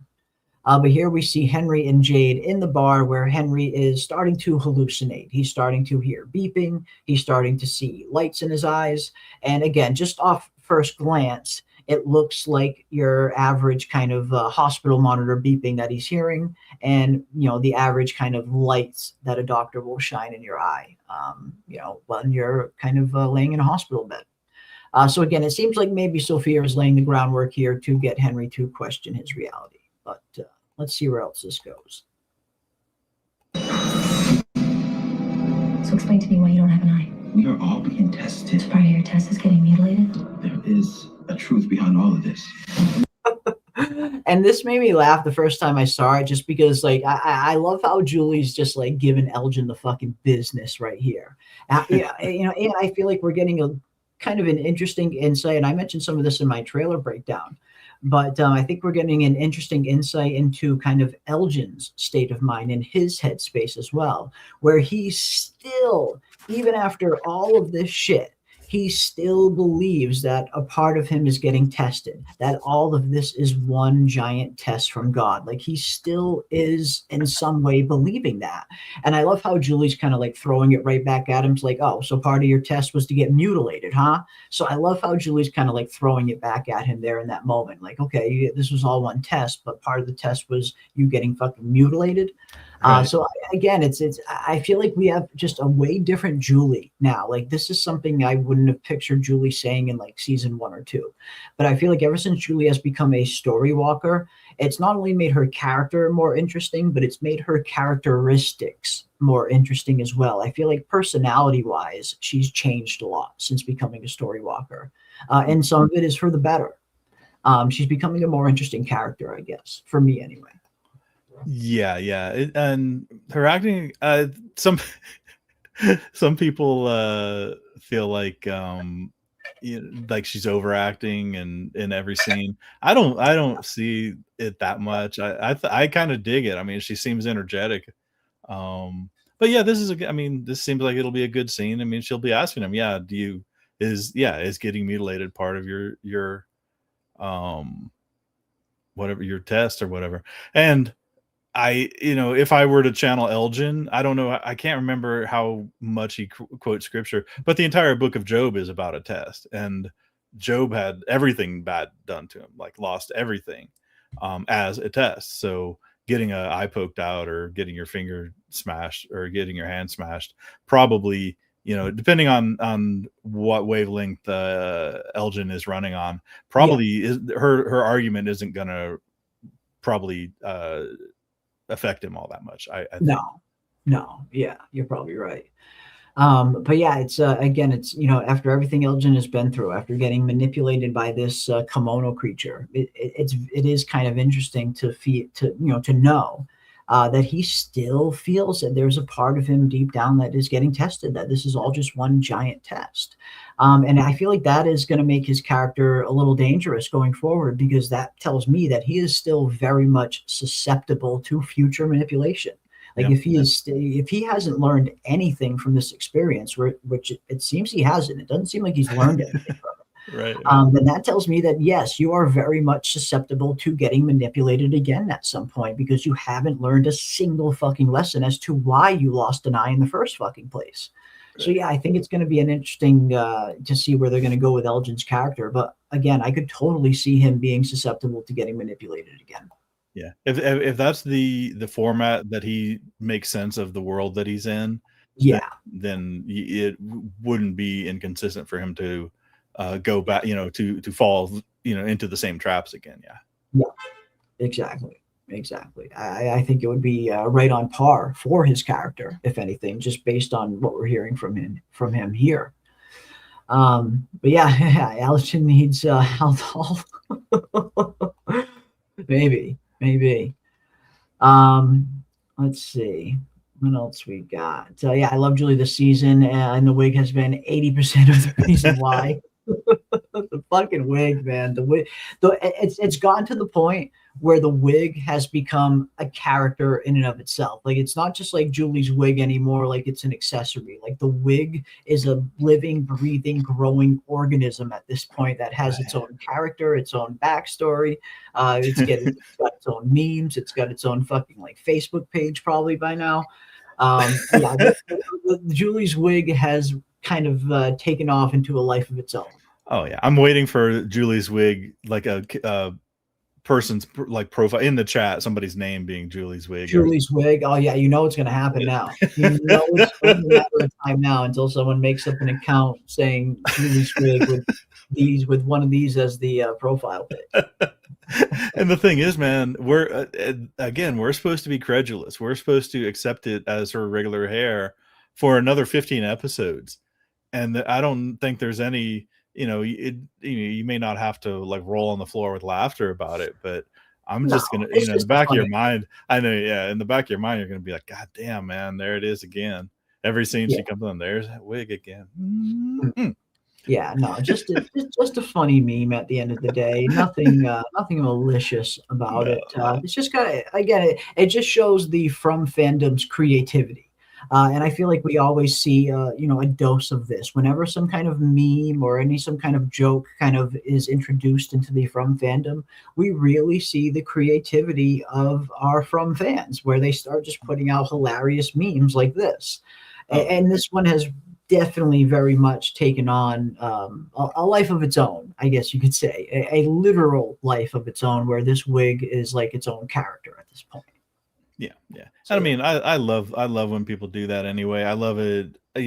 For years, people have been doing it to politicians or celebrities or whatever. For every 1,000 likes this post gets, I'll make the bow tie 10% bigger. And pretty soon, you've got the Earth with a bow tie on it. Essentially. Yeah, exactly. I saw one that was like, a straight up hot air balloon. It was the size of a hot air balloon. Her hair. They were using her hair as a hot air balloon. Someone was putting her wig on the golem. I saw some of those in the Discord, like the golem was wearing the wig in some of the shots. It's been pretty funny. It's been pretty funny. The wig seems to get bigger and bigger by the freaking day. Bigger and bigger. And then there was this one. Where's the other one that some people were throwing out? Here it is. Here we go.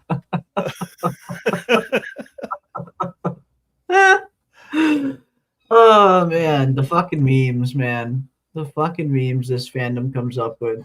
Absolutely hilarious. Absolutely hilarious. Yep.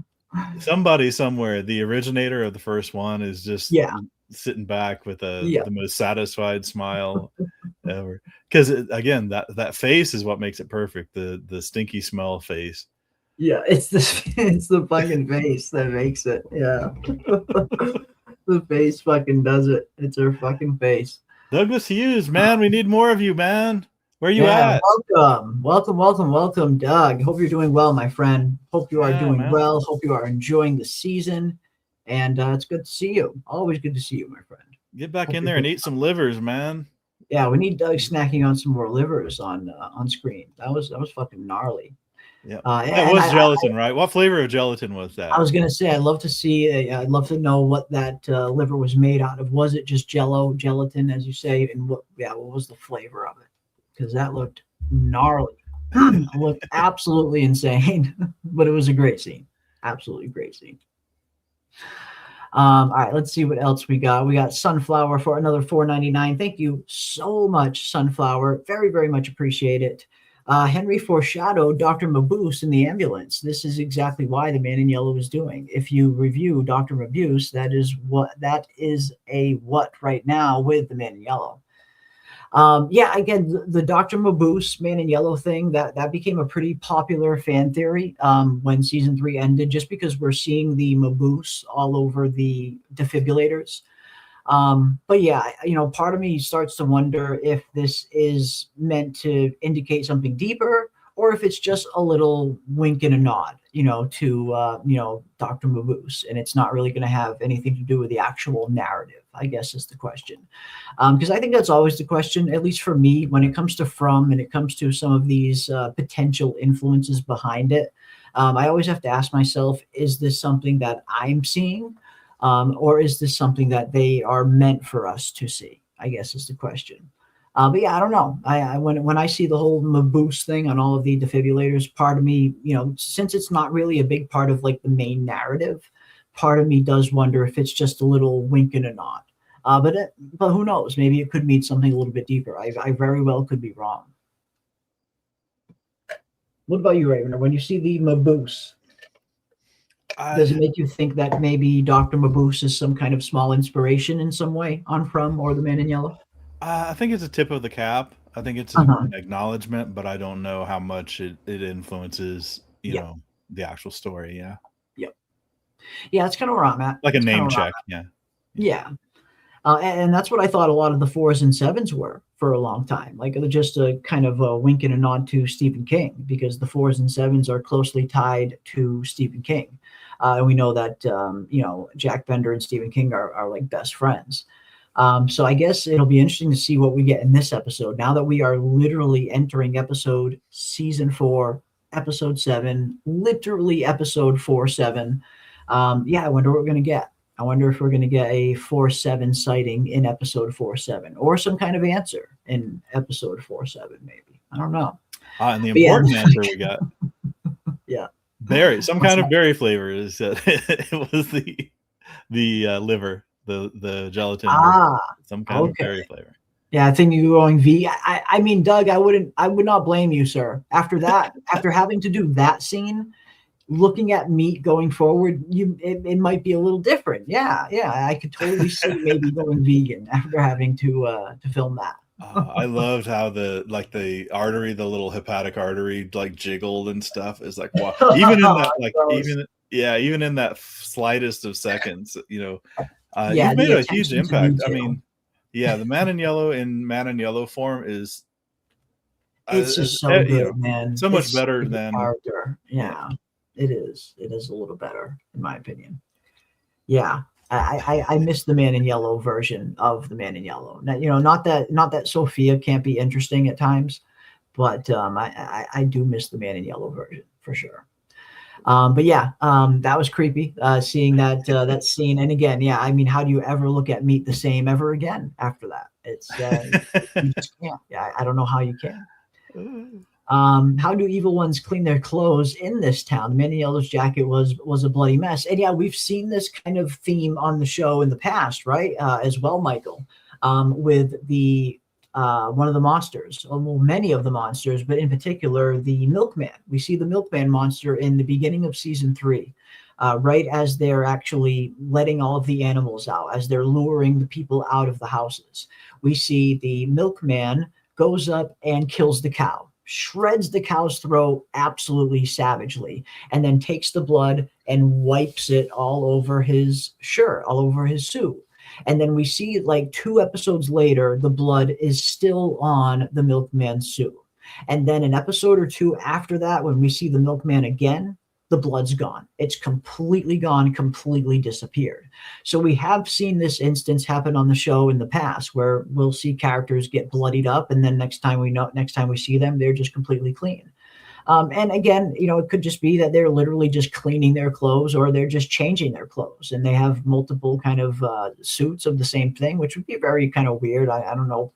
I think that would be very kind of weird and kind of implausible. But again, I think stuff like this is when you kind of just have to suspend your disbelief, or at least that's what I do in times like this. Yes, you want continuity for continuity's sake. You want every single little tiny thing to make sense, and every single little tiny thing to have a definitive answer to it, like this right here, like the characters or the monster's clothing and the blood on it. But I guess part of me has just gotten used to suspending my disbelief with certain things like this. Yeah. But who knows? Maybe we'll get a definitive answer. Again, we did see Jasmine in season 1, the Jasmine monster that got inside Colony House. After she ripped Kevin up, and spits out his tongue, she gets some blood on her. And the first thing she does is look inside the mirror and start cleaning off the blood. Like she's physically cleaning off the blood. So maybe that was an indication that they literally washed their fucking clothes. I don't know. Again, sometimes I just have to suspend my disbelief on certain things like this, but the blood thing has been noticed by many, many people.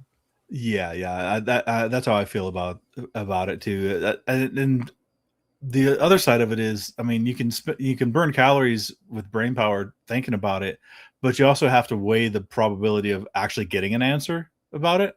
And I just don't think we're going to get an answer. I think that's one of those things that we do have to accept. Just take it in stride and carry on. I did notice that Boyd's jacket is shredded, so that at least he's wearing the same jacket. Still shredded. Yeah, that is one thing that they have kept. Continuity wise, they've kept that jacket like fucking near perfect in terms of the continuity from the very beginning of the series, when he gets shot in the shoulder at the end of season 2, and and then getting clawed by the monsters at the beginning of season 3. Yeah, they've kept that continuity pretty good, where his jacket is still all fucked up on the shoulder. I love that. Yep. I always like my eyes always drift to it, like when he was on the porch with Kenny having that scene. Yeah, there's the jacket, sure enough. And his gold shirt.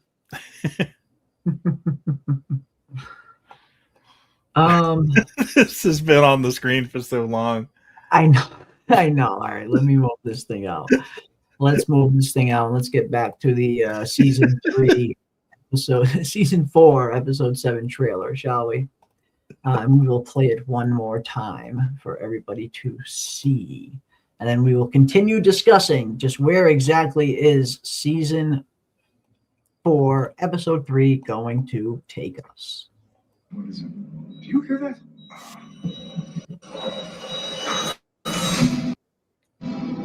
So explain to me why you don't have an eye. We are all being tested. This part of your test is getting mutilated. There is a truth behind all of this. When your enemy threat tries to scare you, that means they are scared of you. Is that the car the man in the yellow suit came here in? Yeah. What kind of clues are we looking for?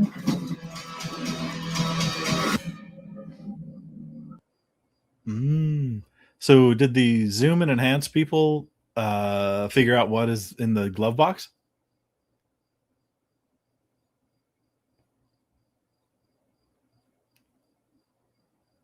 Oop. Am I out? We don't really get any indication as to what it could be. Like just looking at the trailer, you can zoom in super close, but at no point do you see the inside of the contents of the bag.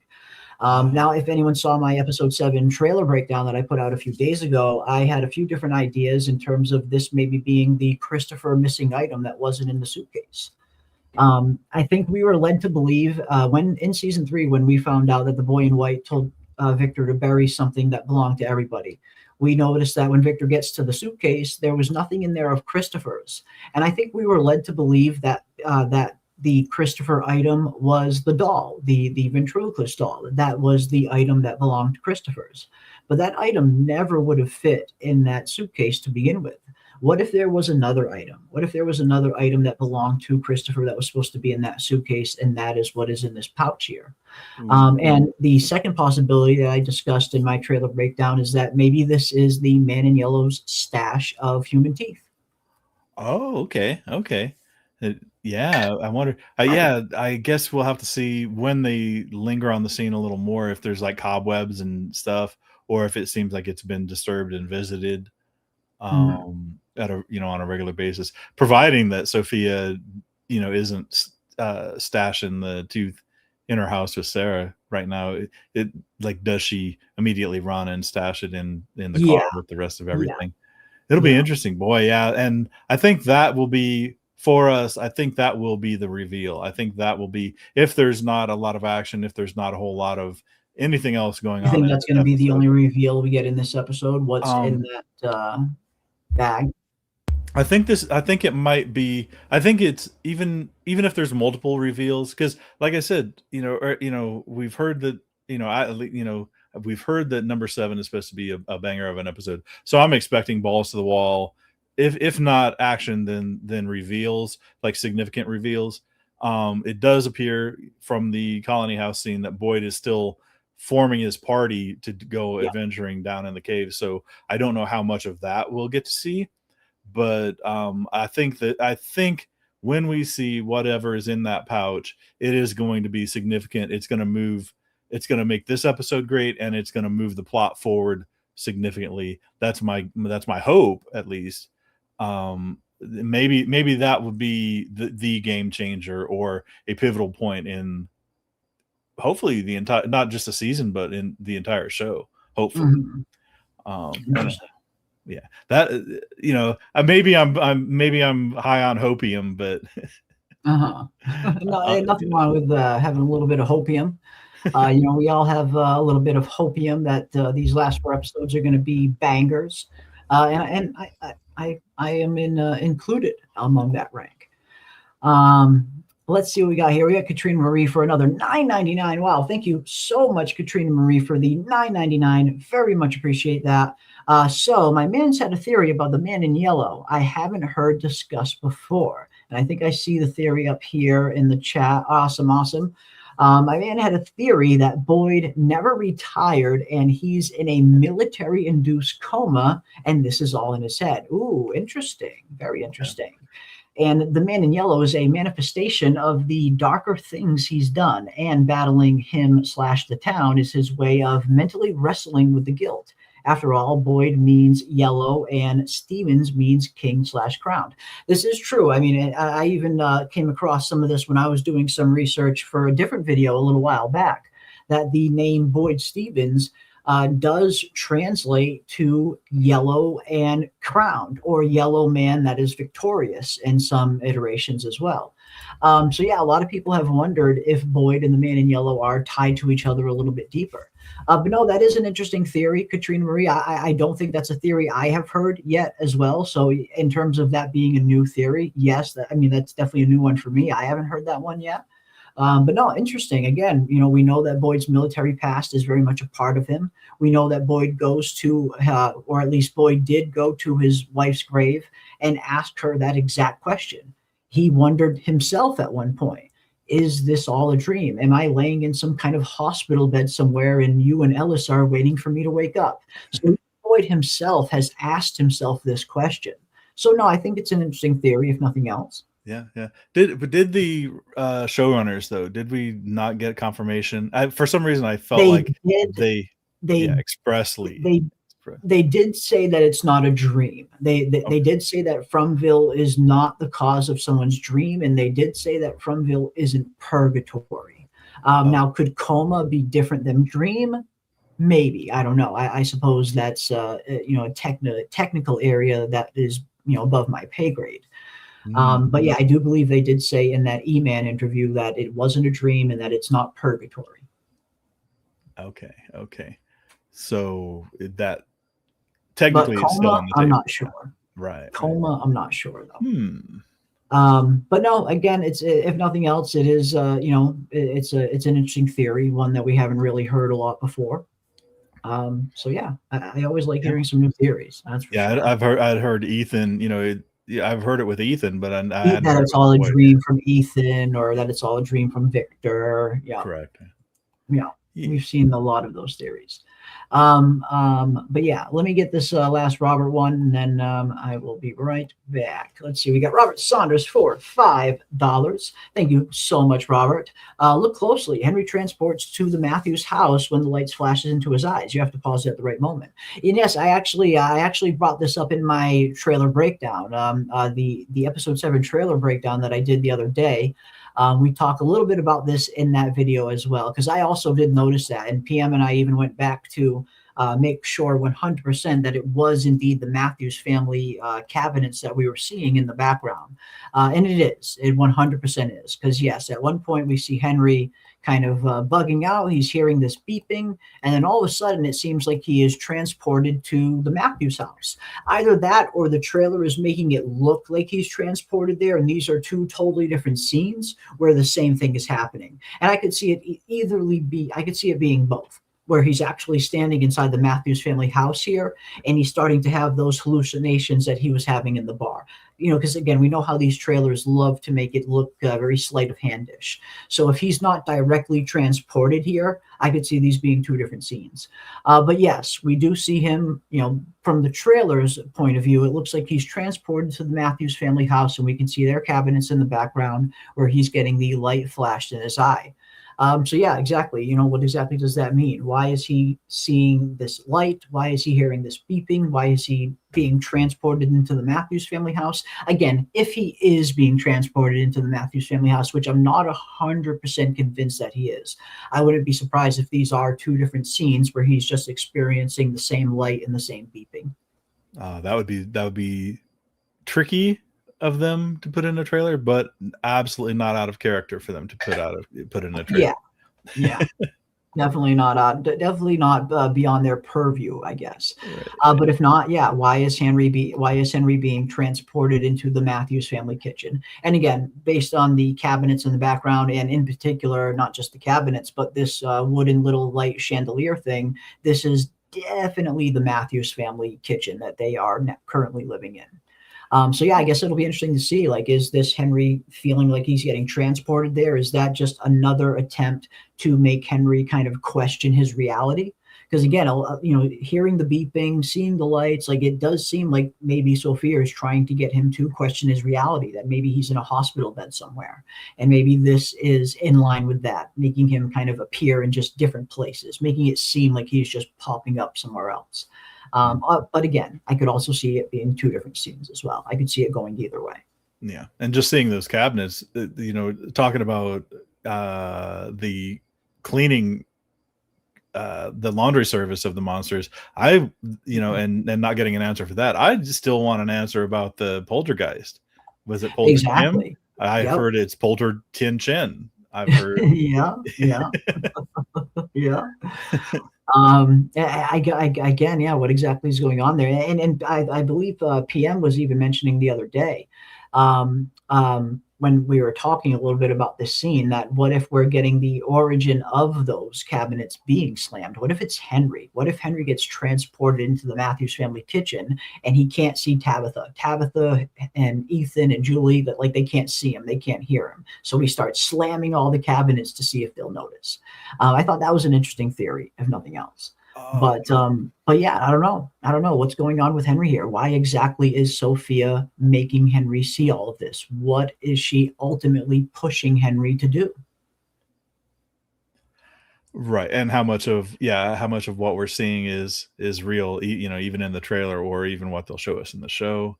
Exactly. Yeah. And what was up with Polter Jim? Exactly. What was up with these cabinets? What was causing all of these cabinets to slam about like that right after Jim got killed?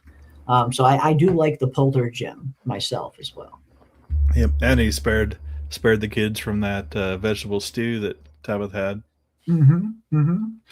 And just wanted to say a good night and a farewell to Doug Hughes. Thank you so much, Doug, for stopping by, my friend. And yeah, it's great to see you pop up in the chat. I hope you are doing well, and hope you guys are enjoying the season. Absolutely. Good to see you again. Absolutely. Have a great night, Ben. Absolutely. And Raven, if you could take over for just 60 seconds, I'll be right back. Yeah, absolutely. I guess we'll talk about what do you guys in the chat think about the poltergeist? I can't imagine that they're going to abandon that thread, that plot line. They'll have to revisit it, and that's really one of the, there aren't that many overt supernatural kind of things that we get. I mean, we get supernatural stuff nonstop, but it's always in, shaped by how Fromville operates and stuff like that. We haven't really actually seen stuff. I mean, at least in my memory, have we seen things, just a straight up poltergeist infestation, the slamming cabinets and stuff being moved around. Let's see, we'll take a look in the chat.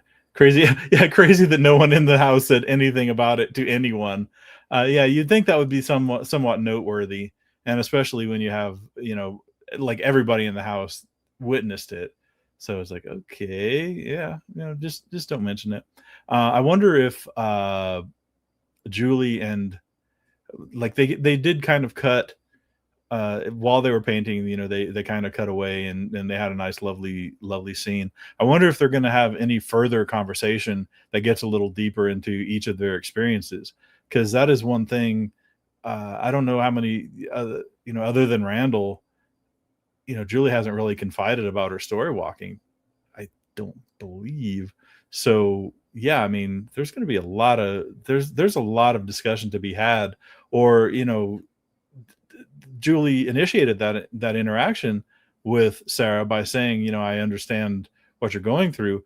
At no point Sarah might be curious about, like, well, you mentioned that you understand me now. Why exactly would you say that? Share a little bit of that info. And I don't want to be, that guy, because that's a recurring theme throughout the show is people like sequester their information and keep it to each other. David Aguil is assuming that the poltergeist is either Jim or Julie. Julie in a non-corporeal form, or some such thing. Henry looking for beer and alcohol, says I am Star. Yeah, I wonder, again, I wasn't,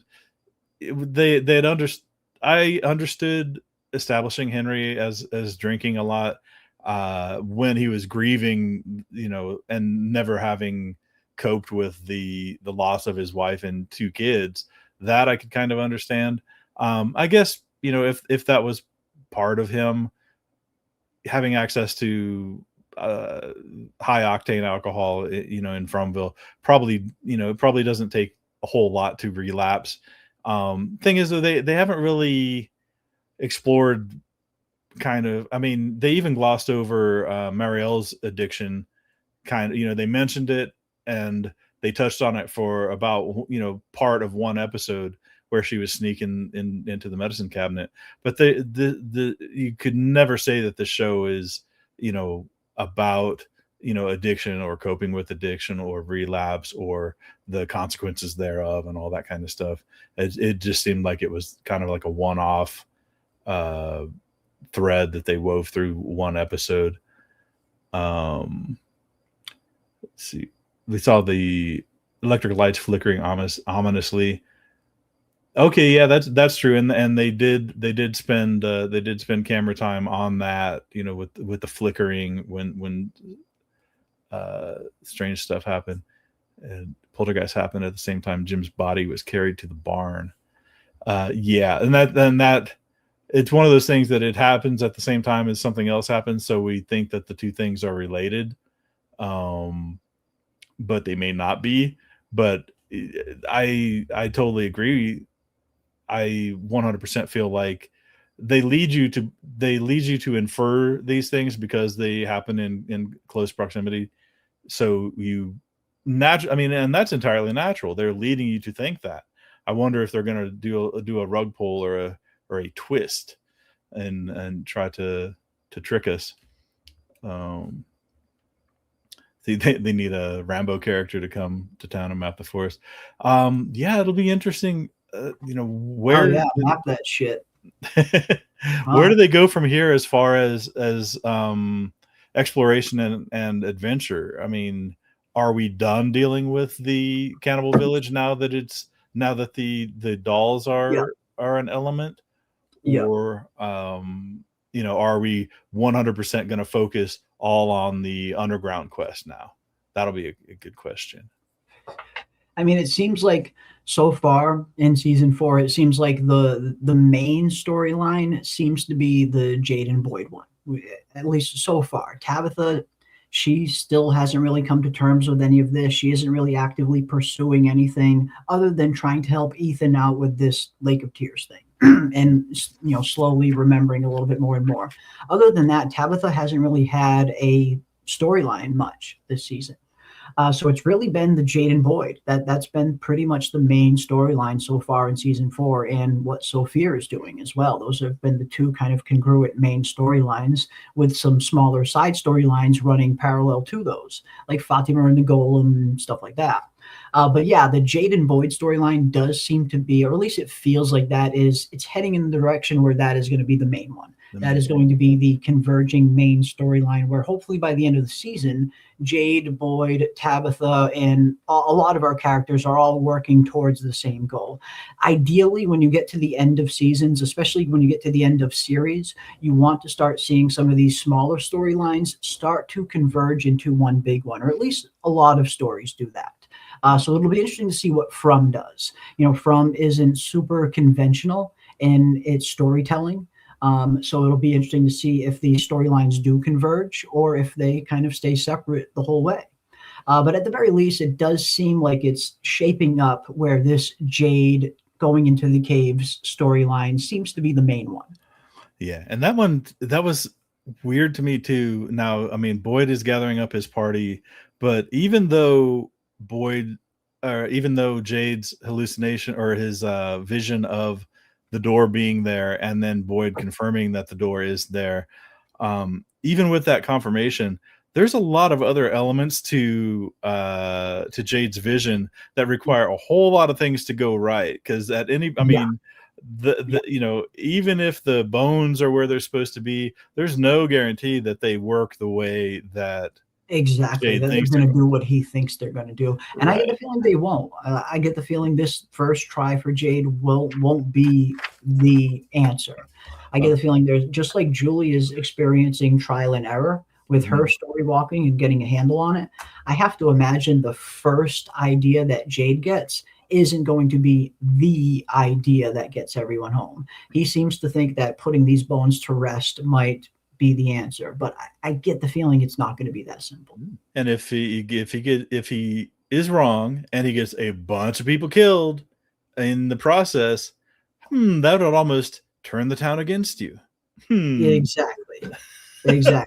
And then you have Sophia kind of just pushing the needle a little bit more, where she, her going out there and preaching like, okay, it is Jade and Tabitha. They're the reason why you're all here. They're the ones the children were calling to. They're the ones that pulled. They're the reason why everyone else got pulled in here. If we kill them, we'll be able to go home. So you can just see it's very much primed for the town to start turning on Jade and Tabitha. It's very, very primed. Yeah, that's yeah. So yeah, I mean, there's so much potential there. I mean, I love the, the way that we sketch this out. I love the way that the chat and the Discord, they're sketching this out. A lot of this stuff, it makes a whole lot of sense, and I don't think it would be unsatisfying if it did pan out that way. Mm-hmm. No, I don't think so. I don't think it would be unsatisfying either. I definitely think that you're right about that. And I was actually going to draw the parallel to the hero's journey of Julie with Jade. I mean, he is set for a setback. He's due for the setback. Yeah. I mean, Jade has had this revelation where he has gotten all of this new information where, he feels like he's finally going to be able to get a handle on this. He's going to be able to be the one that succeeded where everyone else failed. He even knows how he's supposed to fail. He even knows what his ultimate fate is supposed to be. And I can only imagine what that in and of itself does to you alone. Like the pressure of knowing your own death is something that no human should ever have to live through. Like no human should have to go through life knowing exactly how they're going to die and who's going to do it to them. Like that is something that is going to mess with your psyche overall. So again, I think, they've made Jade's character even more interesting this season with the reveals that we've gotten from him, with him knowing what he needs to do finally, and knowing the consequences of what happens if he fails. So yeah, I think this will be a failure. I think even if Jade does get down there, even if he does find the sacrifice chamber, even if he does manage to get the bones out of there and out to the outside of the cave, it's not going to be as simple as him just putting these bones to rest. There's no way it's going to be that easy. Not with this many episodes left in the no way. We got show. a whole season left. Right. Fucking season left. So yeah, there's going to be some trial and error, just like Julie's story walking had trial and error. Hey, and maybe like Chef N says, are the monsters going to be guarding the Kui Kid's bones? Well, they were there to put him. They were there to put him down in there. In his vision. Presumably they're and we know the monsters are lurking about somewhere. So I mean, I think that'll be what makes this a banger episode. And I've been moaning about the lack of monsters altogether. And even if this episode is probably 75% chatting and talking and characters saying this and that, and maybe the big giant reveal of whatever's in the glove box with Victor. If we get down there and suddenly some red shirts and maybe Ellis, maybe somebody important gets caught up by the monsters, and maybe if there are Colony House citizens moving down in the tunnels, it would be an all hands on deck situation for the monsters. So we'll get the full roster hopefully too. Well, and that's the thing. I think we were foreshadowed this even so much. Where when Jade was talking to dead Tom, when Tom came back to visit Jade for the first time in the bar, he said, nature will always put what's most valuable where it's most difficult to get to. And I always felt like that was a metaphor for the caves, for something very important being inside the caves. And maybe that being why the monsters sleep down there. And yes, could this be the reason? I mean, are we going to find out that the monsters are living down there in these caves? Not just because they're forced to live down there, not just because they only come out at night, but because they are protecting something, the bones, or maybe even something else. So I wouldn't be surprised. Again, that line from Tom just always felt so foreshadowing. Nature will always put what's most valuable where it's most hard to reach. That just always felt like a huge foreshadowing for something being hidden in the caves and the monsters protecting it. Oh man, yeah. And and again, if it works out how we're talking about it, and they do go down there and they do find the stones, they find this circle of stones. I'd like to see how they're going to go about doing that. Are they going to overturn all the stones, thinking that there's Kuis underneath every one? Or are they just going to go right to the middle tomb one there that Jade saw? Right. And meanwhile, I guess we'll really see. This will be the first opportunity we see for. I mean, other than whoever was it, Boyd? No, Kenny or Boyd. Like early in season 1, they shot the one monster on Colony House porch. There hasn't been a whole heck of a lot of aggressive action. Most people just tend to want to run away from the monster. So it'll be interesting to see them with a concerted effort to actually fight. And man, in these cramped ass caves, this close quarters with low light situation, that is not an ideal hand-to-hand combat situation. No, definitely not. Definitely not a place you want to be stuck fighting against monsters. That's for damn sure. But yeah, no, I think it could be and again, maybe Jade having that vision, maybe when he got to that part of the vision, I should say, when he gets to the chamber and the monsters kind of show up, maybe that was indicative of what he's really going to face down there. Maybe that wasn't just a vision. Maybe that was more of a premonition that when you get down there, when you get to this chamber, you are going to run into resistance. This isn't going to be a just get through the cave scot-free thing. You are going to run into monsters. So yeah, I think that's something that they need to plan for. I think that's something they need to be aware of. They need to be heading into that cave with the mindset of the monsters are going to be waiting for us, and they need to have a plan to counteract that. Yep. Oh man, and not knowing something twisty and confusing, and not knowing which way to go, and only having a dream sequence to as a reference. And even Boyd in the dream said, we've been in this creepy, what do you call it, creepy ass hallway forever or something. Yeah. And I love this fucking idea right here from Golden Child. I absolutely love this idea, my friend. Maybe the visions are just showing Jade what he always attempted, but to no avail, which is why the monsters said he was never the smart one. And again, all of these visions that Jade has been getting, it's always felt like these visions are trying to show Jade the truth. They're trying to show him, his past lives and where he failed. But maybe it's even more specific than that, like Golden Child that is mentioning here. Maybe these visions that Jade is seeing are the past lives and exactly what happened to them. Jade is learning what not to do, in a sense, as much as he's learning what to do. So I could see that being the case, where a lot of these visions have been meant to show him that specifically as well. This is exactly what you failed at in all of your previous lives. This is how you failed here. This is how you failed here. This is how you failed here. And yeah, maybe that's why the monsters are saying he was never the smart one. But maybe this Jade is going to be the smart one. Maybe this is going to be the Jade that finally does learn from all of those previous mistakes that all of those previous Jades did make. Even if Jade wasn't always the smart one, this Jade seems to be vastly different from a lot of those previous Jades, from everything that we're seeing and how far he's already come. So yeah, maybe we're going to see something along those lines, where this Jade is learning everything what not to do as much as he's learning what to do. Oof. And man, I'm just thinking about that, about the quest. They found the door. Now they need to open the door, but they also need to figure out a way to secure the door, because say things do go bad, you want to make sure that your lock is going to lock. Exactly. Yeah. Hey, maybe put then again, Colony House is already talisman protected. So yeah. I wonder if that counts, that's hidden door counts too. Yeah, maybe. But yeah, something is gonna have to go down.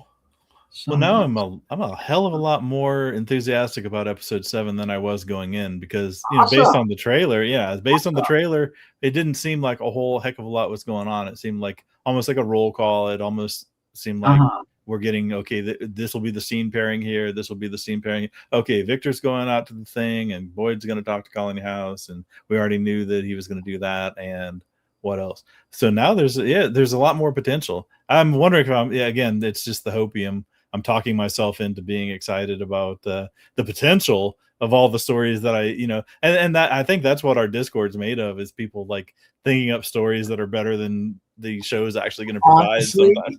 Honestly, you're 100% right. And we even kind of mentioned that exact sentiment the other day, where sometimes, and again, this is just a testament to you guys in the chat and everybody that's in our Discord as well. This is really more of a testament to how creative you guys are, rather than it is an indictment on the show.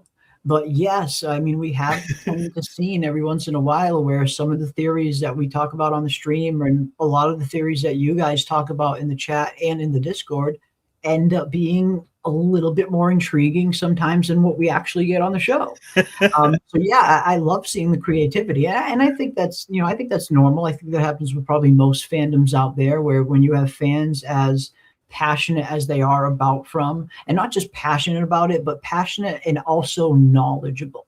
It's one thing to be passionate about something, but if you're not knowledgeable on it, it's going to be tough for you to have a meaningful discussion on it.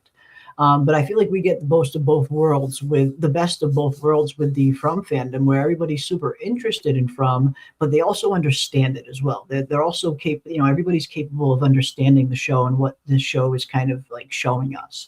And I think that's where some of that stuff comes from, in terms of, the collective effort of the From fandom has been incredibly impressive with some of the stuff that you guys have come up with. And yeah, at times, some of the ideas have been even cooler than some of the things we've gotten on the show. Yeah, I think and then there's that part about where we have to temper our expectations. Yeah. Yeah, I guess, the bar has been set pretty high thanks to the creativity of the chat and the Discord. Yeah, for sure. It inspired me to write a book. Awesome. That is awesome, Susie. I love that. And if this can do anything even slightly close to that, get anybody's kind of creative process flowing, then that's always a positive.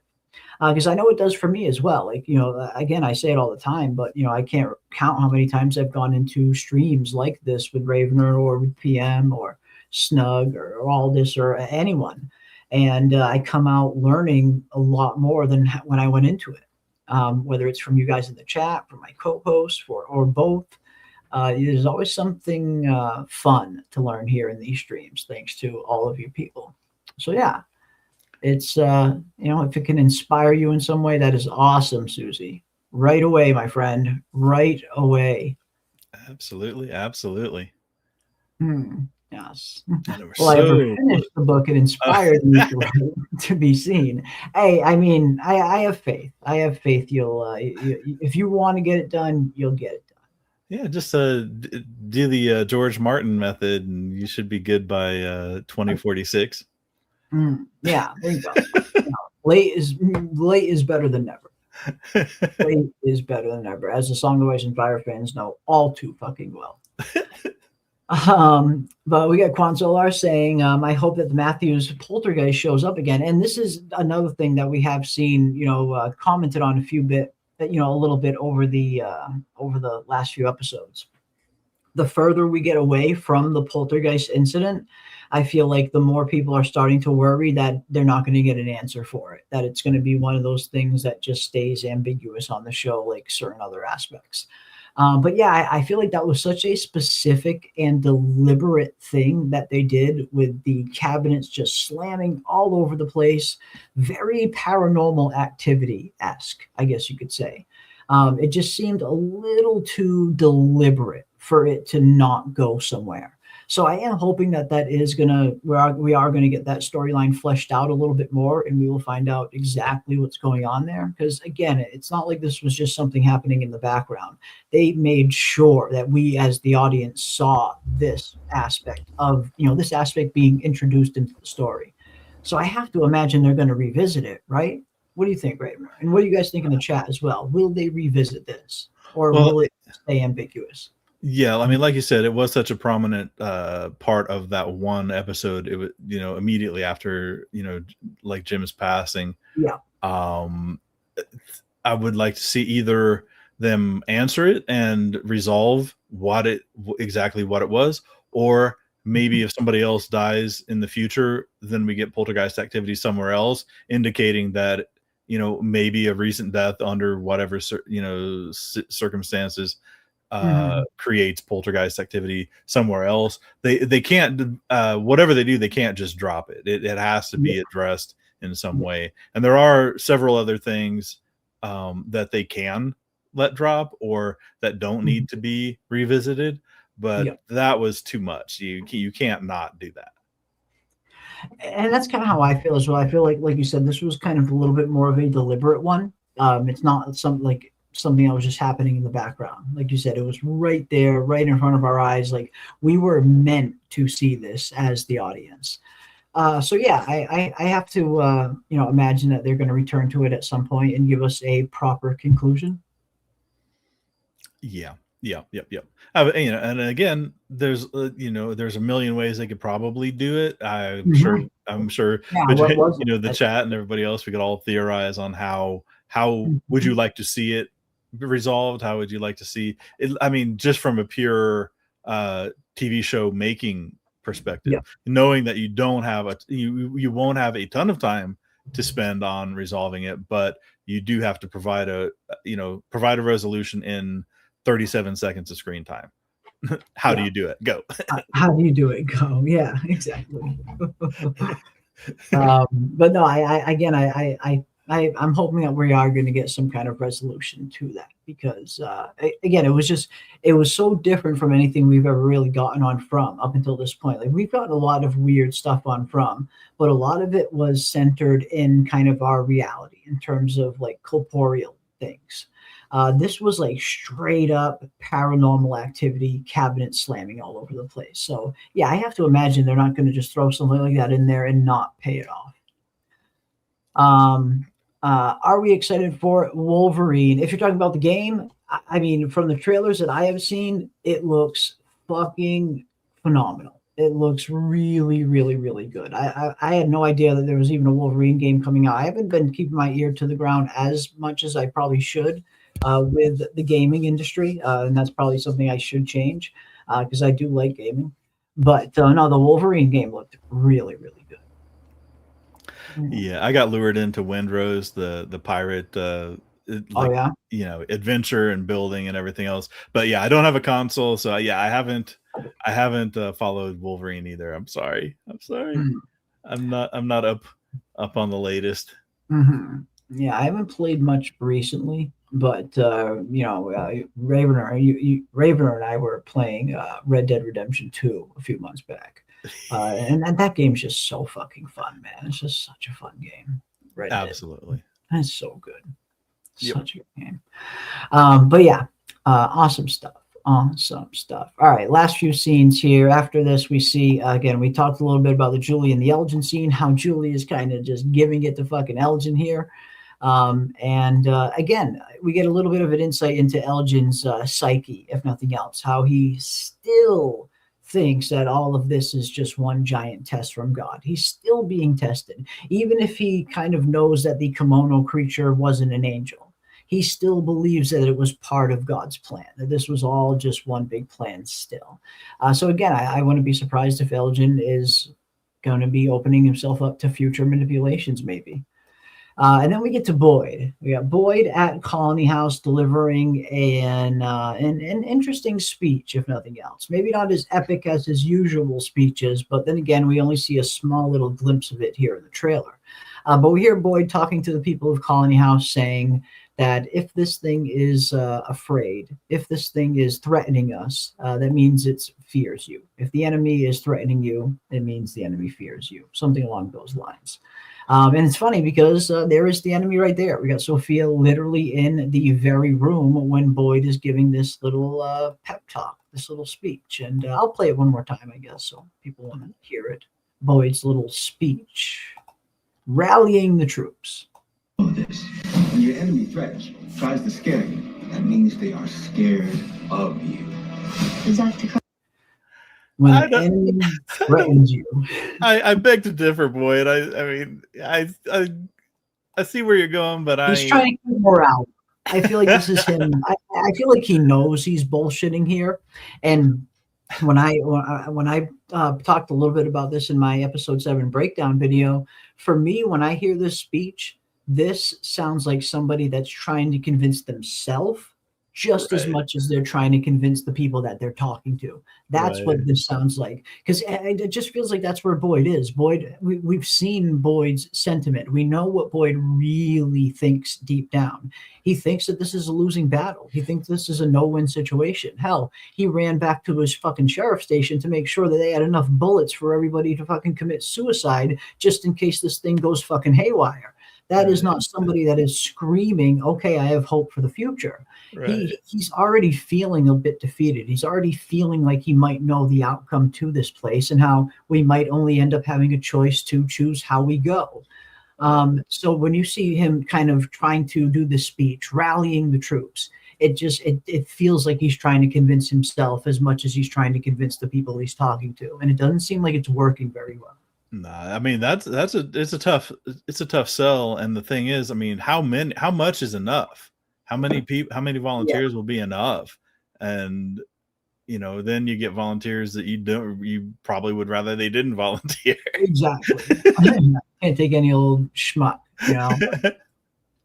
Man, yeah, that'll be it'll be interesting to see the results of this little meeting.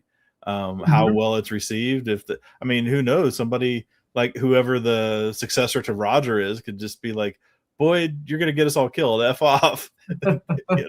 Yeah, maybe. There's always got to be a mouthy one, or maybe Patty will pipe up with her with look what they did to my face. Shit. You'll all die. You're all gonna die. I'd rather you didn't say that. Jeez, I'm trying to rally the troops. Trying to rally the troops here. This is not good for morale. And it seems like that's what this scene is really meant to do. Like, this is just Boyd trying to keep up morale as long as he possibly can. Like, he knows he's fighting a losing battle. He knows there's a slim chance for victory. Maybe not no chance. I don't think he's at the point where he feels there's no chance. But I do feel like he's definitely at the point where he feels there's a very slim chance of us getting out of here now.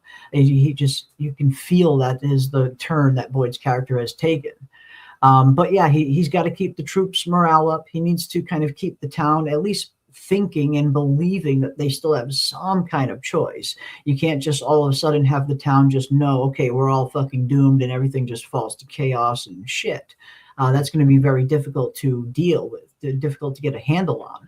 So if nothing else, again, you feel like even if Boyd is trying to convince himself here, as much as the people that he's talking to, at the very least, he's hoping to keep a lid on this as long as he possibly can before people realize just how screwed they all really are. Yeah. And as Ramsey says, Uncle Randall is the sass on the team. But yeah, when Randall's sitting in that chair, he does not look impressed. No, he's not impressed. I don't see him leaping out of the chair to volunteer. Volunteer again. Absolutely not. Yeah, and that goes back to there was a photo a long time ago when season 4 just first started filming. There was a little shot of Randall that was not leaked, but posted online. And it looks like we are finally getting to the episode where this shot is from. We talked about this when it first popped up months and months and months ago. But it looks like we are seeing that it's going to be in episode 8 on this, based on these new stills that we have recently gotten. That Boyd is going to be giving this big speech at Colony House. And we are going to get this shot here of Randall. I mean, it's a nice close-up here. But in the actual episode, it's going to look a little more like this. The unimpressed. Here he is. Yeah. There he is. There's Randall. Here we got Boyd, we got Ellis, Fatima, we got Christy, we got Sophia and Kenny back here. We got Elgin, we got Marielle, we got Bacta, pretty much almost the whole gang. Or at least the whole Colony House gang, mostly. And Boyd is going to be trying to rally the troops. I guess it'll be interesting to see what kind of answer is Boyd going to get from the town.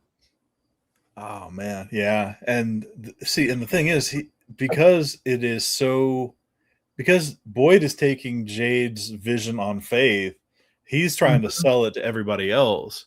So he's going to feel a responsibility to everybody he gets killed in the process of doing this quest. So while everybody will be mad at Jade for thinking it up, they're also not going to be loving Boyd too much for shilling for Jade's plan. Ooh. Yeah, no, that's true. That's true. I mean, even if it was Jade's plan, nothing really happens without Boyd. So you could see the backlash falling on both of them if something Yeah. goes catastrophically wrong. Absolutely. And then Jade happened to, when he has an alteration to his plan, an amendment to his plan. Okay, oh, this first one didn't work. We need to do it this way. Then he won't have Boyd to support him on it either. So Yeah, again, that's how you get the whole town against you. That's how you get that's get one a way. That's get one a way to do it. get a Yeah, and railroad spike shoved through your eye yep, it's stuck to a fucking tree. or a boulder.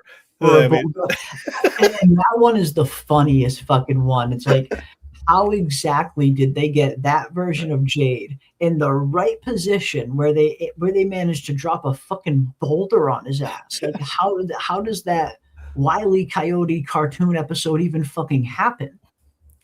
yep. I know, man. I know. It's like, hey, what do you do? Like, hey, just sit here, cover your eyes, and sit in this cabinet and cover your eyes, That's and don't crazy. look, don't peek. And That's then crazy. you got about 6 dudes with a hoisting this boulder in. Crazy. Absolutely crazy. It is, yeah, Wile E. Coyote. You're right. It is. Like, how the fuck is this even possible? I don't know.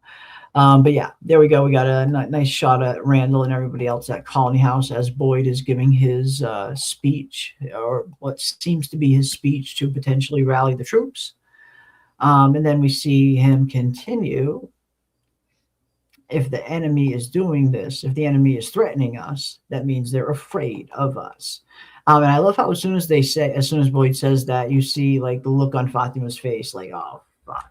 Now, again, I get the feeling this is more of the kind of sleight of hand trickery that these trailers like to employ, that Fatima is not actually reacting to that piece of dialogue, probably something else. But at some point, it seems like the reaction from maybe some people in crowd to what Boyd is saying isn't going to be the best. And again, if Boyd is here in Colony House asking for volunteers to go down to the caves, then I mean, how the fuck did he think this was going to get received? Like, what do you think? How do you think this was going to go, Boyd? So yeah, I guess it'll be interesting to see what exactly is Boyd saying here. What is he actually trying to rally? Yep. It's like Fatima. Yeah. What's Fatima gonna do? Yeah, what are most of these people gonna do realistically? Yeah. Oh man. I do hope they don't burn any more screen time with the. Well, I mean, I know you're into the Golem storyline. Do you think are they gonna have room to look at that goofy ass thing in this episode with so much Other shit going on? She's supposed to be an artist too, or it's like, god damn. Oh, God, I know, man. It's really bad. It's really bad. Put some arms on it. What's it gonna do? It's gonna come it with doesn't even have arms, man. It doesn't have arms, yeah. But it does remind me of this. I know we looked at a couple of the drawings that could potentially be a representation of it. And when I look at just the head and the eyes and the mouth and the face, like, this looks uncannily similar, like super uncanny to the golem. And you see that face and this face. Like, look at the eyes, the crooked nose, the crooked mouth, and everything. Like, the face is like dead on, fucking almost exact from that weird little creature. But then again, we also have this that a lot of people are also pointing out as well.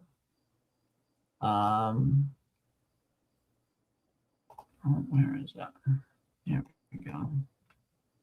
we also have this that many people think many people think that this is the golem as well, which again I think this is also potentially a representation of the golem, another drawing of victors.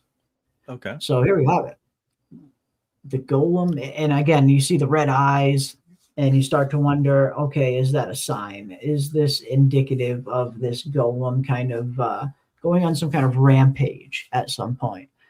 And I think that's been a big question that a lot of us have had from, ever since this golem storyline was introduced. Will this thing even come to life? I guess is the question. Are we ever even going to see this thing animate? I don't know. Yeah, I mean, I tell you, it'll be a stretch. I mean, we're already in a magical world with, killing, like deadly monsters and stuff. But having the golem come to life, I wonder if will it be too far? Will it be just too much for our suspension of disbelief to accept? Because the thing is, man, I always complained about her making Elgin drag 2 tons of dirt up 3 flights of stairs and build it in the upper, build that out in the shed or something. But if this thing comes to life, it's on the third floor of your house. It's gonna cause havoc. Yeah. I don't know, man. It's gonna cause some damage before you're sorry, able to. I'm getting slap happy. No, it's totally fine. Totally fine. It's true though. It's true. Like this thing is gonna take some damage in order to go down. Like this is a formidable being here. Just like the other one was. Oh, do you think that might be what it takes? Like Fatima being in some mortal peril as a result of the raid on the caves, and her protective golem comes to life, spurred by that? Mm-hmm. I don't know. I don't know. I don't know. But yeah, I want to. I'm either way. I'm still kind of 50-50. If I wouldn't have seen the dolls, like we saw already, these dolls come to life. So if I wouldn't have already seen those, I would probably think, okay, this golem probably isn't going to come to life. It's probably just going to remain maybe a symbolic source of strength for Fatima. Because we hear Fatima saying when she's building it that it makes her feel strong. It makes her feel like she's fighting back against this connection she has to Smiley. So part of me always wondered if that is a possibility, that it's not going to come to life at all, but it's just going to remain a source of strength for Fatima.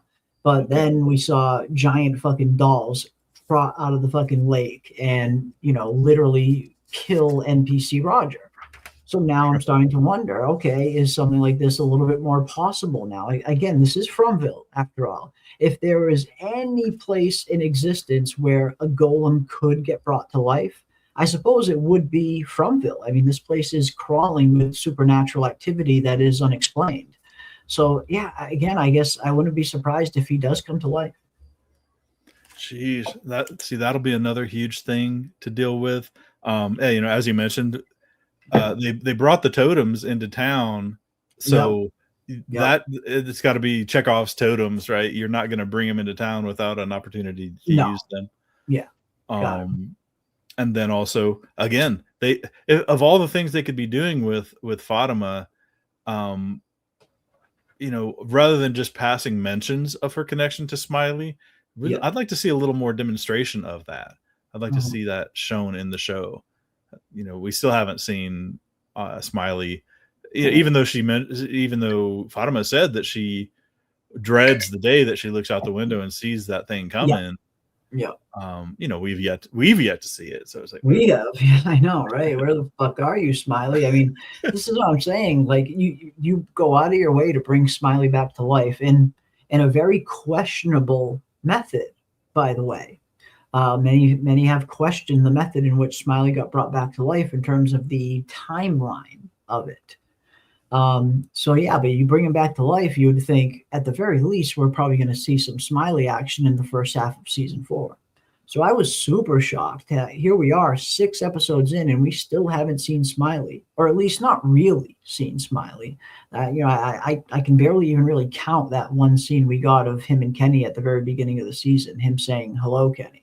Right. But you can barely even count that one. So yeah, still no Smiley. It was very much a huge surprise after them bringing him back to life in the manner they did. Maybe he'll be, clearly he'll be down in the caves when they go adventuring. Maybe he'll have a prominent role there. Maybe he'll be the guy that gets to speak more than the cowboy. And I know a lot of people really love the cowboy. The women seem to really like the cowboy. But he hasn't. I mean, he was another one, and he was pretty prominent in season 3. But again, another lost opportunity. Yeah. Yeah. A lot of lost opportunities, indeed. David says, my theory for the golem, looking into the folklore and psychology, is that Fatima will swap Smiley and trap him in the clay and in the clay form in order to sever the connection. But he breaks free and runs amok. Ooh, interesting, David. Yeah, again, I think, with Fatima building this golem, I think those are some of the possibilities that we look in terms of like why she's doing it, right? Like, not only is she looking for some protection, as golems are natural protectors, but maybe it's a little bit more than that. Maybe she's looking for a way to kind of break this connection with Smiley as well. At least I have to imagine that's on her mind. But yeah, absolutely. And it looks like we have Kiwi Skirt, who has just gifted 5 memberships. Holy cow. 1, 2, 3, 4, 5 memberships gifted from the amazing Kiwi Skirt. Wow, thank you so much, my friend. That is incredibly generous of you. Holy cow. Stuffy D, Heather Unhinged, Bill Chill, Doc Phil, and Internet Phase all have access to the wig. That is right. All new members have access to our newest custom Fromville emoji, which is the Julie wig. I mean, I'm sure many of you have seen the Julie wig memes that have been going around the fandom. Our Discord has been loaded up with them, and they are absolutely hilarious. Even PM, had a really funny one where she put the wig on my face. It's I'm gonna have to find that one and pull it up. But yes, these Julie wig memes have been getting super fucking hilarious. They've been getting bigger and bigger and bigger and bigger. So I thought it was only natural. It was only right that we had a Julie wig custom emoji for the members. So welcome all new members, and thank you so much, Kiwi Skirt, for the gift of the 5 memberships. I owe you a glitter bomb, a glitter whoa.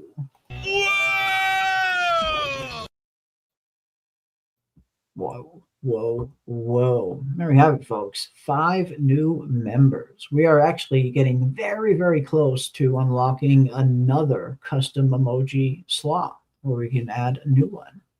Very close. But awesome stuff. Thank you so much, guys. And thank you so much, Kiwi. Very, very much appreciate it. But yeah, I think it'll be interesting to see what's going to happen with this golem. Will it come to life? Will it not come to life? If it does come to life, will it end up breaking free from her control? That's kind of where I'm at. Even if this thing does come to life, it's only a matter of time before it breaks free from Fatima's control, as golems have been known to do, which is why, I wonder how much of the legend of the golem did Fatima's father tell her. She speaks of the Golem of Prague. And the Golem of Prague is something that I talked about in my video when I dove a little deeper into the mythology and history around golems. Now, the earliest form of a golem, as far as we can tell, the original version of a golem is traced all the way back to the original Hebrew version. Now, there is one known instance in actual human history of a rabbi making a golem and bringing it to life. It's called the Golem of Prague. Now, again, many call it just a superstition, but it is a story that many have pointed to, at least in terms of being one of the few instances where a golem was maybe created. Again, probably just folklore, but it is a real story. And we hear Fatima talk about this. She specifically says the Golem of Prague. But again, in all of these stories of golems, the golem is always known for breaking free from control of the creator and running amok. So I wonder if Fatima knew that aspect of the story when she created this.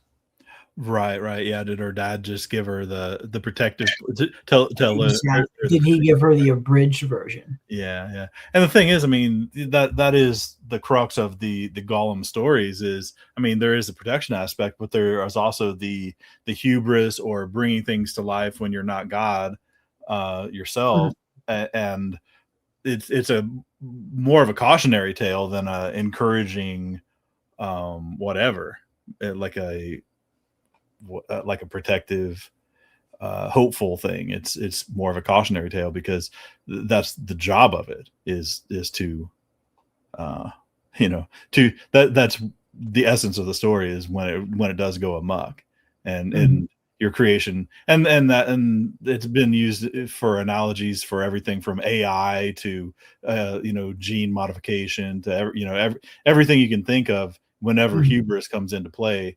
There's always a mention of your golem getting away from you when your technical capability surpasses your ability to control your creation. So yeah. And that's the thing. I like the idea of this whole golem kind of breaking free from the creator's control. Anybody who knows me knows I'm a huge fan of Victor Frankenstein, or at least the original version of Victor Frankenstein, the original Mary Shelley version, which is a lot darker, a lot more somber, a lot kind of more of a tragic ending, I guess you could say, for both Victor and the creature, and for many of the characters involved. But I like the all the parallels that this shares with Victor Frankenstein and his monster, kind of creating life where life was not meant to be created, having that life kind of bend to your will, only to lose control of that life not long after, and have it be ultimately your undoing. So I think this could be very interesting. If the golem does come to life, I have to imagine it's going to break free from her control if it comes to life at all. Again, I'm still not 100% convinced it'll even come to life. It might not. But if it does, she's going to lose control of it, I think. Yeah. That's necessary to if it comes to life, that's necessary to the story for it to do that. Otherwise, it'll be hella boring. Otherwise, it wouldn't be very interesting, right? I was just going to say, like, it wouldn't be very interesting otherwise. And that's the whole point of storylines like this. It's meant to teach a lesson in terms of meddling in things that you're not supposed to meddle in. Scientific advancement without moral consideration.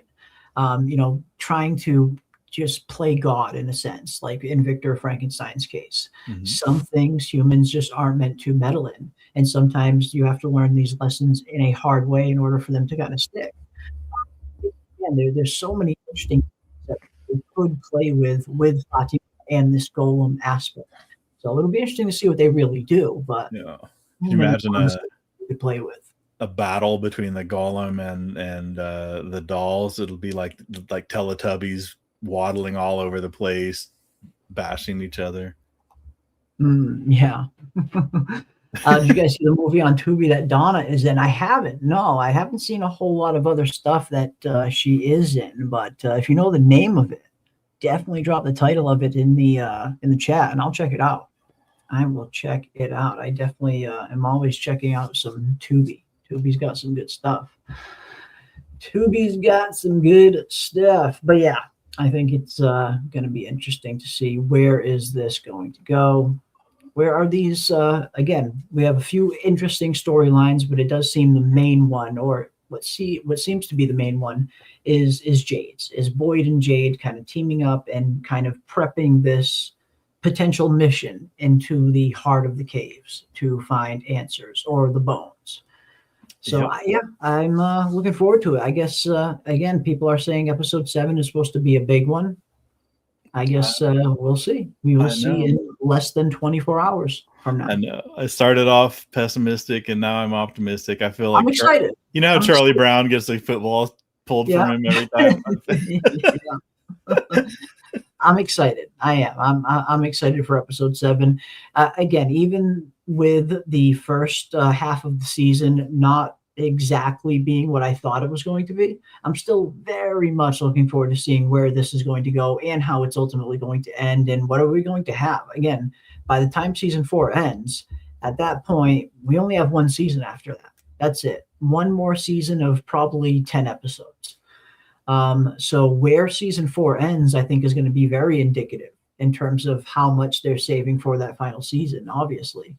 So that's what I want to see. I'm hoping that they don't save everything for the final season and we get some more kind of substantial answers, and not just answers to mysteries, but more so of plot progression, I guess, is what I'm looking forward to seeing. So yeah, 4 episodes left, guys. We will see if they're going to start to raise the stakes a little bit. Yep. And I would love to get to, to the end of episode 10 and look back and be like, oh man, I was foolish for doubting them. 7, 8, 9, and 10 were amazing. And I cannot wait for the year-long wait for slow burn season was 5. worth it. Yeah. Slow burn was worth it. I mean, usually when it comes to From, it's always a slow burn and it's usually always worth it. So yeah, again, we have 4 episodes left. If these final 4 episodes really kind of pick things up and go into some interesting areas, I can't wait. I mean, it's definitely going to look. You're going to have or at least I will anyway, have a much different perspective on the season as a whole. And sometimes that's just how it is. Sometimes you need to see the entire season before you can really adequately judge something. We can rate episode to episode. We can do reviews from episode to episode. But in terms of rating the season as a whole, in terms of how good it was and how far it kind of progressed the plot, we can't know that until we see the whole thing. So yeah, I'm looking forward to seeing these final 4 and what kind of different perspective it gives us for the first 6 or 7 episodes that we got. So yeah, I'm excited. And unlike the last 3 episodes, I don't want to be, get to the end of the episode and be like, all right, this one wasn't that great, but the next one they really need to uncork. And then I said that I have number 4, and then we're like, all right, number 5, episode 5. There's only they really need to uncork. Yeah, hoping that, right? I get you. I get you. There's only so many times you can keep kind of saying that to yourself and stay sane. But yeah, again, I'm looking forward to 7. And again, knowing that it is season 4, episode 7, a lot of people have been pointing out 4-7. This is literally episode 4-7. So I know a lot of people are expecting something with the 4-7 number to pop off at some point during this next episode. And maybe it will. Maybe we will finally get some definitive answer as to what's going on with the 4s and the 7s. Or maybe we'll find out that it's all just been aesthetic. I don't know. Again, I can see that going either way. We have seen a lot of 4s and 7s. But yeah, there we go, folks. There we go. That is going to do it for us tonight, ladies and gentlemen. And I will be live tomorrow night right here on the channel for our regular pregame show, leading right into our live watch party. So definitely come back and hang out with us tomorrow night as we kill the last few hours as we wait for episode 7 to load up on our screens. And then our pal, Lord Ravener here, will be streaming the episode in the Discord for anybody who wants to watch it. And thanks to all of the awesome rock stars in our Discord and everyone that has just boosted the Discord, we now have the capacity to hold 300 people in our watch parties. So there will be plenty of room for everybody. It won't be maxing out at 150 anymore. Plenty of room for anybody who wants to hop in there and join and watch the episode. Because again, I know a lot of people don't have access to the episode until tomorrow or even Monday for some people. So this way you'll be able to watch the episode right when it comes out with everybody else. Just hop into the Discord, into the watch party, and that's all you got to do. Ravener takes it from there. And then after that, come right back here onto YouTube as we will continue our discussion into episode 7 as we do a complete deep dive into everything we see. So here we go, folks. Episode 7, Ravener. Here we go. Yeah, I can't wait. I can't wait to do the watch party tomorrow, to see everybody's smiling faces and kick it, you do the pre-show and then a post-show. So yeah, man, it'll be and they cannot leave us hanging on what's in that pouch. If they find that pouch and then be like, well, You get a violin sting, and then they cut to another scene. I'm like, I'm gonna have to cut to another scene. Yep. Yeah. And of course, if any of you guys have not seen my episode 7 trailer breakdown, definitely check that out as well. I uploaded that. It's the most recent video that we have uploaded on the channel, so you can check it out right there at our main page. Yeah, we will see you guys tomorrow for the episode 7 pregame show. Until then, stay safe out there, ladies and gents. Keep those tinfoil hats on, folks, and we will see you on the next one. Cheers. Okay, ding dongs. If you don't subscribe to Jeremy Ice and Fire, you're gonna spend the night in the box.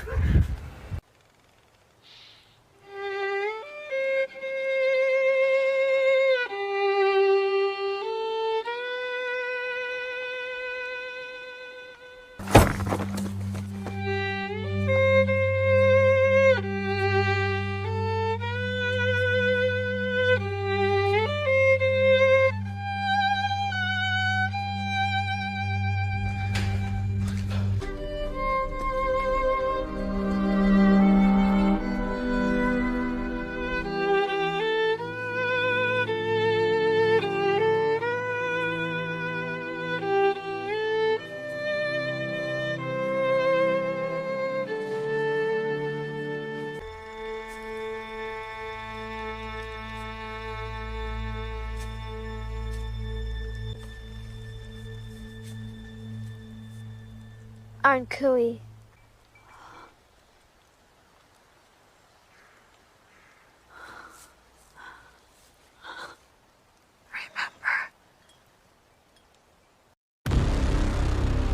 We're running out of time and we still don't know the rules. Everything here is impossible, but it's also real. Saving those children is how we all go home. There's something else here now. Something new. Your wife shouldn't have dug that hole, Jim.